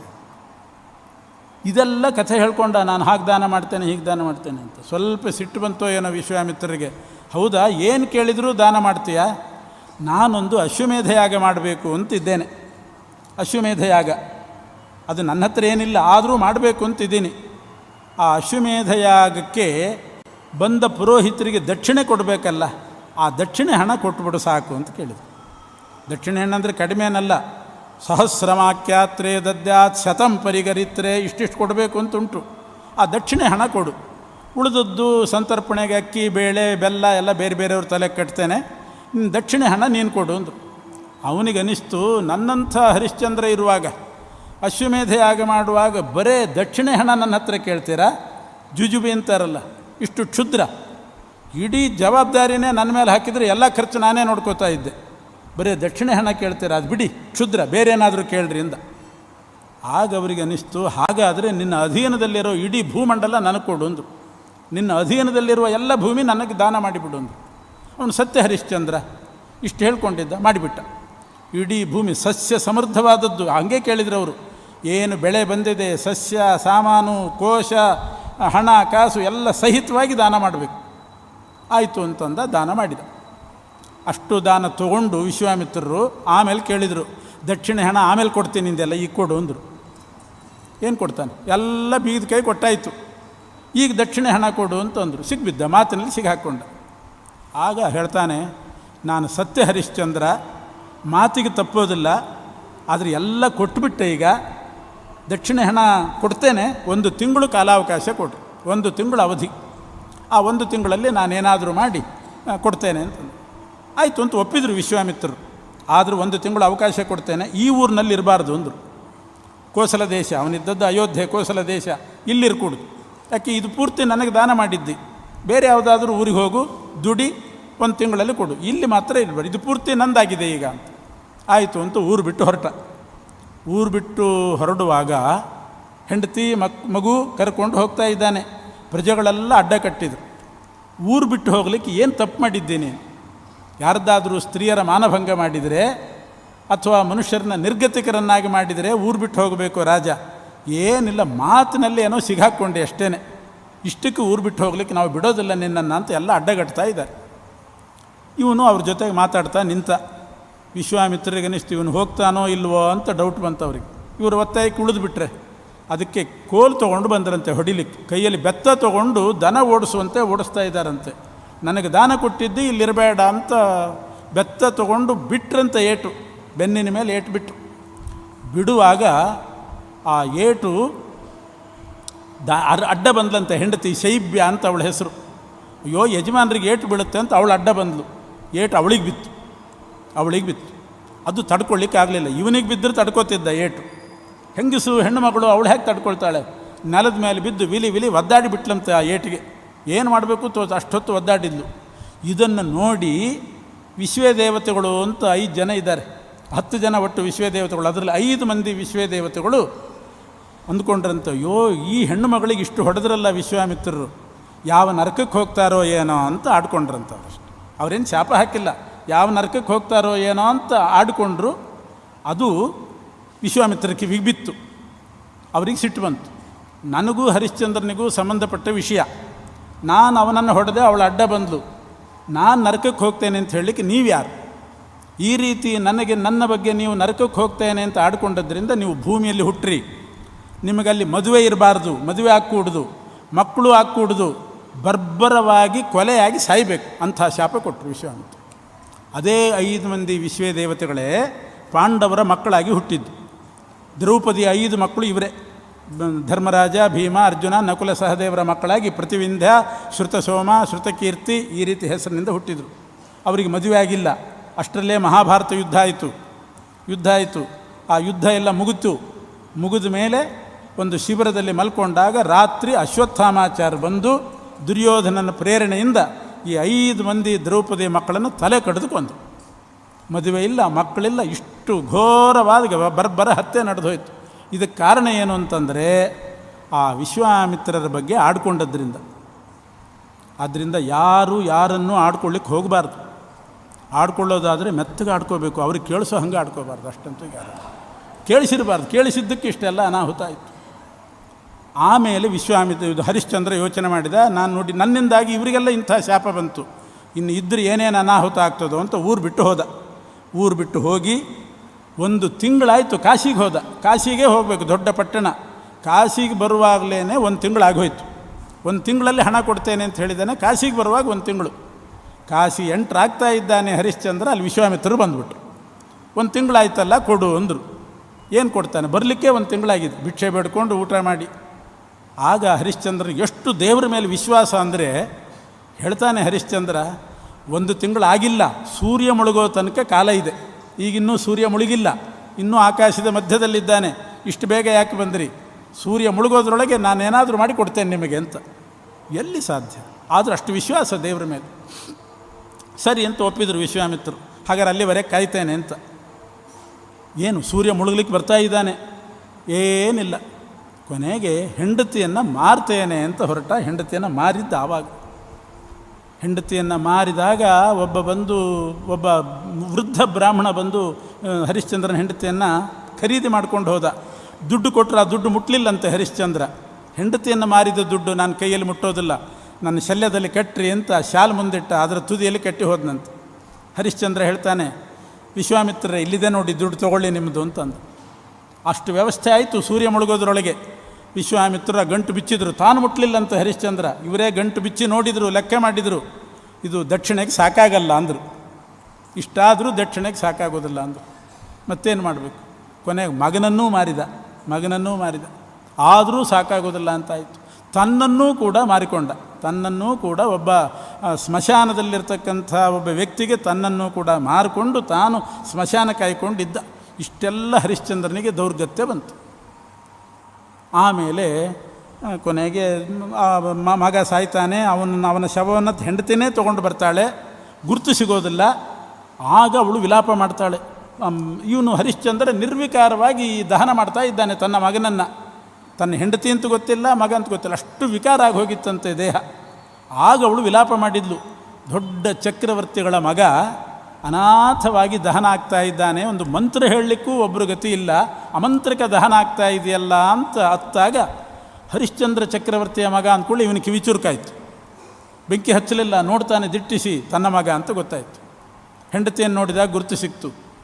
ಆಮೇಲೆ ಕೊನೆಗೆ ಹರಿಶ್ಚಂದ್ರ ಹೇಳಿದಂತೆ ಇಂಥ ದುರ್ಗತಿ. ಅವಳು ಅಂದ್ಕೊಂಡ್ಲು, ನೀವು ಏನಾದರೂ ಮಾಡಿ ಹಣ ಸಂಪಾದನೆ ಮಾಡಿ ನನ್ನನ್ನು ಬಿಡಿಸ್ಕೋತೀರಿ ಅಂತ ನಾನು ಕಾಯ್ತಾ ಇದ್ದೆ. ನಾನೇನು ಬಿಡಿಸ್ಕೋತೀನಿ, ನನ್ನನ್ನೇ ಮಾರ್ಕೊಂಡಿದ್ದೇನೆ ಅಂತ ಇವನು. ಕೊನೆಗೇನು ಮಾಡಿದರು ಅವರಿಬ್ಬರು? ಮಗ ಸತ್ತೋದ ಅಂತ ಗೊತ್ತಾಯಿತು, ಹಾವು ಕಚ್ಚಿ. ಹಾಗಾದರೆ ನಾವಿಬ್ಬರೂ ಚಿತೆಗೆ ಏರಿಬಿಡೋಣ ಅಂತ ತೀರ್ಮಾನ ಮಾಡಿದರು. ಆಗಲೂ ಹರಿಶ್ಚಂದ್ರ ಹೇಳಿದಂತೆ, ಆಯಿತು ನಾವು ಚಿತೆಗೇರೋಣ, ಆದರೆ ನನಗಿಲ್ಲಿ ಕೆಲಸ ಕೊಟ್ಟಂಥ ನನ್ನ ಯಜಮಾನ ಬರಬೇಕು. ಅವನ ಹತ್ರ ನಾನು ಕೊಡೋ ದುಡ್ಡನ್ನು ಕೊಟ್ಟು ಆಮೇಲೆ ಅವನ ಪರ್ಮಿಷನ್ನಿಂದ ನಾನು ಆತ್ಮಹತ್ಯೆ ಮಾಡ್ಕೋಬೇಕು. ಅಂದರೆ ಚಿತೆಗೆ ಏರಬೇಕು. ಅವನಿಗೆ ದುಡ್ಡು ಕೊಡದೆ ಏರಿಬಿಟ್ರೆ ಸತ್ಯಭ್ರಷ್ಟನಾಗ್ತೇನೆ. ಆದ್ದರಿಂದ ಒಂದು 10 ನಿಮಿಷ ಕಾಯೋಣ, ನನ್ನ ಯಜಮಾನ ಬರಲಿ, ಇವತ್ತಿನ ಸಂಪಾದನೆಯಲ್ಲಿ ಅವನಿಗೆ ಕೊಡಬೇಕಾದ್ದನ್ನೆಲ್ಲ ಕೊಟ್ಟು ಆಮೇಲೆ ಚಿತಾರೋಹಣ ಮಾಡೋಣ ಅಂತ ಕಾಯ್ತಾ ಇದ್ದಾನೆ. ಸಾಯುವಾಗಲೂ ಅವನಿಗೆ ಅಷ್ಟು ಧರ್ಮನಿಷ್ಠೆ. ಅವನಿಗೆ ಕೊಡೋದು ಇನ್ನದು ಹೇಗಿದ್ದರೂ ಹೋಗ್ತೇನಲ್ಲ ಅಂತ ಹೇಳ್ಕೊಂಡು ಹೋಗಿಬಿಡ್ಬೋದಾಗಿತ್ತು. ಆಗ ಎಲ್ಲ ದೇವತೆಗಳು ಬರ್ತಾರೆ. ವಿಶ್ವಾಮಿತ್ರರು ಬಂದರು, ನಿನ್ನ ಸತ್ಯವನ್ನು ಪರೀಕ್ಷೆ ಮಾಡಿದ್ವಿ, ನೀನು ಸಾಯಬೇಡ, ನಿನ್ನ ಮಗನನ್ನು ಬದುಕಿಸ್ತೇನೆ ಅಂತ ಮಗನನ್ನು ಬದುಕಿಸಿ ಆಮೇಲೆ ಕೊಟ್ಟು ಕಳಿಸ್ತಾರೆ. ಇಷ್ಟೆಲ್ಲ ಕೊನೆಗೆ ಅವನಿಗೂ ಬಂದ, ಮಗನೂ ಬದುಕಿದ, ಹರಿಶ್ಚಂದ್ರನಿಗೆ ತಾನೂ ಬಂದ. ದೇವತೆಗಳೆಲ್ಲ ಹೇಳಿದರು, ವಿಶ್ವಾಮಿತ್ರರು ಹೇಳಿದರು, ಕ್ಷಮಾ ಮಾಡು, ಹರಿಪ್ರೇರಣೆಯಂತೆ ನಿನ್ನನ್ನು ಪರೀಕ್ಷೆ ಮಾಡಲಿಕ್ಕೋಸ್ಕರ ನಾನು ಹಾಗೆ ಮಾಡಬೇಕಾಯಿತು. ಭಗವಂತನ ಪ್ರೇರಣೆ, ಅದಕ್ಕೋಸ್ಕರ ಅಷ್ಟು ಹಠ ಹಿಡಿದೆ. ಇದರಿಂದ ನಿನಗೇ ಕೀರ್ತಿ ಬಂತು, ಎಷ್ಟು ಸತ್ಯನಿಷ್ಠನಾಗಿದ್ದೆ ಅಂತ ಕೀರ್ತಿ ಬಂತು, ನನ್ನನ್ನು ಕ್ಷಮಿಸು ಅಂತಾರೆ ವಿಶ್ವಾಮಿತ್ರರು. ಆದರೆ ಇಷ್ಟೆಲ್ಲ ಆಗಲಿಕ್ಕೆ ಕಾರಣ ಏನು ಅಂದರೆ ಅಜ ಏಕಾದಶಿ ಅನುಷ್ಠಾನ ಮಾಡಿದ್ದರಿಂದ ಅಂತ ಅದರ ಮೂಲವನ್ನು ಪದ್ಮಪುರಾಣ ಹೇಳ್ತಾ ಇದೆ. ಅಜ ಏಕಾದಶಿ ಅದು ಭಾದ್ರಪದ ಕೃಷ್ಣ ಪಕ್ಷದ ಏಕಾದಶಿ. ಭಾದ್ರಪದ ಶುಕ್ಲ ಪಕ್ಷದ ಏಕಾದಶಿಗೆ ಪದ್ಮ ಏಕಾದಶಿ ಅಂತ ಹೆಸರು. ಅವತ್ತಿನ ದಿವಸ ಮಾಂಧಾತ ಚಕ್ರವರ್ತಿ ಆ ಏಕಾದಶಿ ಉಪವಾಸ ಮಾಡಿ ಪ್ರಾರ್ಥನೆ ಮಾಡಿಕೊಂಡದ್ದಕ್ಕೆ 3 ವರ್ಷ ಮಳೆ ಇಲ್ಲದೆ ಇದ್ದದ್ದು ಆ ಏಕಾದಶಿ ಅನುಷ್ಠಾನ ಮಾಡಿದ ಮೇಲೆ ಮಳೆ ಬಂತಂತೆ. ಆದ್ದರಿಂದ ಏಕಾದಶಿ ವ್ರತದಿಂದ ಮಳೆಯೂ ಬಂದು ಸುಭಿಕ್ಷೆ ಆಗ್ತದೆ. ಅದು ರಾಜನೇ ಮಾಡಿದನಂತೆ, ಆಂಗಿರಸ ಋಷಿಗಳ ಉಪದೇಶದಂತೆ. ಆಶ್ವೀಜ ಮಾಸದ ಕೃಷ್ಣ ಪಕ್ಷ ಏಕಾದಶಿಗೆ ಇಂದಿರಾ ಏಕಾದಶಿ ಅಂತ ಹೆಸರು. ಇಂದಿರಾ ಏಕಾದಶಿ ಅಂತ. ಅವತ್ತು ಈ ಕಥೆ ಹೇಗಿದೆ ಅಂದರೆ, ಇಂದ್ರಸೇನ ಅಂತ ಒಬ್ಬ ರಾಜ. ಒಮ್ಮೆ ನಾರದ ಋಷಿಗಳು ಅವನ ಮನೆಗೆ ಬಂದರು. ಎಲ್ಲಿಂದ ಬಂದ್ರಿ ಅಂತ ಕೇಳಿದ ಇಂದ್ರಸೇನ. ನಾರದರು ಹೇಳಿದರು, ನಾನು ಯಮಲೋಕದಿಂದ ಬಂದೆ ಅಂತ. ಅಲ್ಲಿ ಏನು ವಿಚಾರ, ಏನು ಸಮಾಚಾರ? ನಿಮ್ಮ ತಂದೆ ಯಮಲೋಕದಲ್ಲಿದ್ದ ಅಂದರು. ಅರೇ, ನಮ್ಮ ತಂದೆ ಯಮಲೋಕದಲ್ಲಿ ಯಾಕಿದ್ದಾನೆ ಅಂತಂದರೆ, ಏನೋ ಅಂತೂ ಯಮಲೋಕದಲ್ಲಿ ಇದ್ದಾನೆ, ಅವನೇ ಹೇಳಿ ಕಳಿಸಿದ, ಅದಕ್ಕೆ ನಾನು ಬಂದಿದ್ದೇನೆ ಅಂತಾರೆ ನಾರದರು. ಏನು ಅಂತಂದರೆ, ಆಶ್ವೀಜ ಮಾಸದ ಕೃಷ್ಣ ಪಕ್ಷ ಏಕಾದಶಿ ಇಂದಿರಾ ಏಕಾದಶಿ ಅಂತಿದೆ. ಅವತ್ತು ನೀನು ಶ್ರಾದ್ದ ಮಾಡಿ, ಅವತ್ತು ಅಂದರೆ ಏಕಾದಶಿ ಅಲ್ಲ ದ್ವಾದಶಿ, ಶ್ರಾದ್ದ ಮಾಡಿ ಹಿಂದಿನ ದಿವಸ ಉಪವಾಸ ಮರುದಿವಸ ಶ್ರಾದ್ದ ಮಾಡಿದರೆ ನಿಮ್ಮ ತಂದೆಗೆ ಇನ್ನೂ ಉತ್ತಮ ಲೋಕ ಪ್ರಾಪ್ತಿ ಆಗ್ತದಂತೆ, ಅವರೇ ಕಳಿಸಿದ್ದಾರೆ ಅಂತ ನಾರದರು ಹೇಳ್ತಾರೆ. ಆಮೇಲೆ ಅವನು ಮಾಡ್ತಾನೆ, ಅವನಿಗೆ ಇನ್ನೂ ಉತ್ತಮ ಲೋಕ ಸಿಕ್ತು ಇಂದ್ರಸೇನನ ತಂದೆಗೆ. ಇದು ಪಾಂಡುರಾಜನ ಕಥೆಯೂ ಹೀಗೇ ಇದೆ. ಪಾಂಡುರಾಜನು ಯಮಸಭೆಯಲ್ಲಿರ್ತಾನೆ. ನಾರದರೇ ಬಂದು ಹೇಳೋದು ಧರ್ಮರಾಜನ ಹತ್ರ, ನಾರದ ನನಗೆ ಯಮಸಭೆಯಲ್ಲಿ ಪಾಂಡುರಾಜ ಸಿಕ್ಕಿದ್ದ, ಅವನು ಇನ್ನೂ ಉತ್ತಮ ಲೋಕ ಬೇಕಂತೆ, ಅದಕ್ಕೆ ನೀವು ಇದು ರಾಜಸೂಯಾಗ ಮಾಡಬೇಕಂತೆ ಕಳಿಸಿದ್ದಾನೆ ನಿಮ್ಮ ತಂದೆ ಅಂತ ನಾರದರು ಹೇಳಿದ ಮೇಲೆ ಪಾಂಡವರು ರಾಜಸೂಯಾಗ ಮಾಡಿದರು. ಅದು ಪಾಂಡುರಾಜನೇ ಕಳಿಸಿದ್ದು, ಅವನು ಮಾಡಿದ್ದಿಲ್ಲ, ರಾಜಸೂಯಾಗ ಮಾಡಿದ್ದಿಲ್ಲ. ಆದ್ದರಿಂದ ಅವನಿಗೆ ಇನ್ನೂ ಉತ್ತಮ ಲೋಕ ಸಿಕ್ಕಿದ್ದಿಲ್ಲ. ಯಮಸಭೆ ಅಂದರೆ ಉತ್ತಮ ಲೋಕನೇ, ಇಂದ್ರ ಸಭೆಗೆ ಹೋಗಬೇಕಾಗಿತ್ತು. ಅದಕ್ಕೋಸ್ಕರ ರಾಜಸೂಯಾಗ ಮಾಡಿಸಿದ ತಾನೇ ಕಳಿಸಿ. ಅಂದರೆ ಇದರ ತಾತ್ಪರ್ಯ ಏನು ಅಂತಂದರೆ, ನಮ್ಮ ಪಿತೃಗಳು ಯಾವುದೋ ಒಳ್ಳೆಯ ಲೋಕಕ್ಕೆ ಹೋದರೂ ಇನ್ನೂ ಮೇಲಕ್ಕೆ ಹೋಗಬೇಕು ಅಂತ ಇರ್ತದೆ. ಆದರೆ ಈಗ ಹೇಳಲಿಕ್ಕೆ ಯಾರೂ ಸಿಗೋದಿಲ್ಲ, ನಾರದರಿಗೆ ಇದ್ರೆ ಸಿಗೋದಿಲ್ಲ. ಇಂಥ ಕಥೆಯಿಂದ ಅರ್ಥ ಮಾಡ್ಕೋಬೇಕಷ್ಟೇ. ಅವರಿಗೂ ಮುಂದಿನ ಲೋಕಕ್ಕೆ ಹೋಗಬೇಕಾಗಿರ್ತದೆ, ನಾವು ಅದನ್ನು ತಿಳ್ಕೊಂಡು ಮಾಡಬೇಕು ಅನ್ನೋದನ್ನು ಅರ್ಥ ಮಾಡ್ಕೋಬೇಕು. ಆ ದೃಷ್ಟಿ ಕಾರ್ತಿಕ ಮಾಸದ ಕೃಷ್ಣ ಪಕ್ಷ ಏಕಾದಶಿಗೆ ರಮಾ ಏಕಾದಶಿ ಅಂತ ಹೆಸರು. ಅದೇನು ಕಥೆ ಅಂದರೆ, ಸೋಮಶರ್ಮ ಇದು ಶೋಭನ ಅಂತ ಒಬ್ಬ ವ್ಯಕ್ತಿ ಇರ್ತಾನೆ. ಚಂದ್ರಸೇನ ಅಂತ ಮುಚುಕುಂದ ರಾಜ ಅಂತ ಒಬ್ಬ ರಾಜ, ಅವನ ಅಳಿಯ ಶೋಭನ ಅಂತ ಒಬ್ಬನು. ಅಕಸ್ಮಾತ್ ಅವನು ಮಾವನ ಮನೆಗೆ ಬಂದಿರ್ತಾನೆ.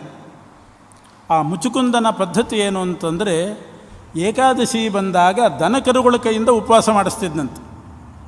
ದನಕರುಗಳು ಉಪವಾಸ ಮಾಡಬೇಕು. ಏಕಾದಶಿ ಬಂದ ಕೂಡಲೇ ಅವನು ದಶಮಿ ಬಂದ ಕೂಡಲೇ ಬೆಳಗ್ಗೆ ಡಂಗುರ ಸಾರ್ತಿದ್ದಂತೆ. ಇವತ್ತು ದಶಮಿ ಬಂದಿದೆ, ನಾಳೆ ಏಕಾದಶಿ, ನಾಡ್ದು ದ್ವಾದಶಿ ಬರ್ತದೆ, ನಾಳೆ ಏಕಾದಶಿ ದಿವಸ ಯಾರೂ ನಿಮ್ಮನೆ ದನಕರುಗಳಿಗೆ ಮೇವು ಹಾಕಬೇಡಿ, ನೀರು ಕುಡಿಸ್ಬೇಡಿ ಅಂತ ಡಂಗುರ ಸಾರಿಸ್ತಿದ್ದಂತೆ. ನೀವು ಕುಡಿಬೇಡಿ ಅಂತ ಹೇಳ್ತಿದ್ದಿಲ್ಲ, ದನಕರುಗಳಿಗೆ ಕುಡಿಸ್ಬೇಡಿ ಅಂದರೆ ನಿಮಗೆ ಅಂತ ಅರ್ಥ ಆಗೇ ಬಿಡ್ತದೆ. ಅದಕ್ಕೋಸ್ಕರ ಹೀಗೆ ಡಂಗುರ ಸಾರಿಸಿ ಮಾಡ್ತಾ ಇದ್ದವನು. ಅವನ ಮನೆಗೆ ಅಕಸ್ಮಾತ್ ಅಳಿಯ ಬಂದ. ಆ ಅಳಿಯ ಅವನಿಗೆ ಏಕಾದಶಿ ಅಂದರೆ ಏನು ಅಂತ ಗೊತ್ತೇ ಇಲ್ಲ. ಅವನ ಡಿಕ್ಷನರಿಯಲ್ಲಿ ಆ ಶಬ್ದವೇ ಇಲ್ಲ ಏಕಾದಶಿ ಅನ್ನೋದು.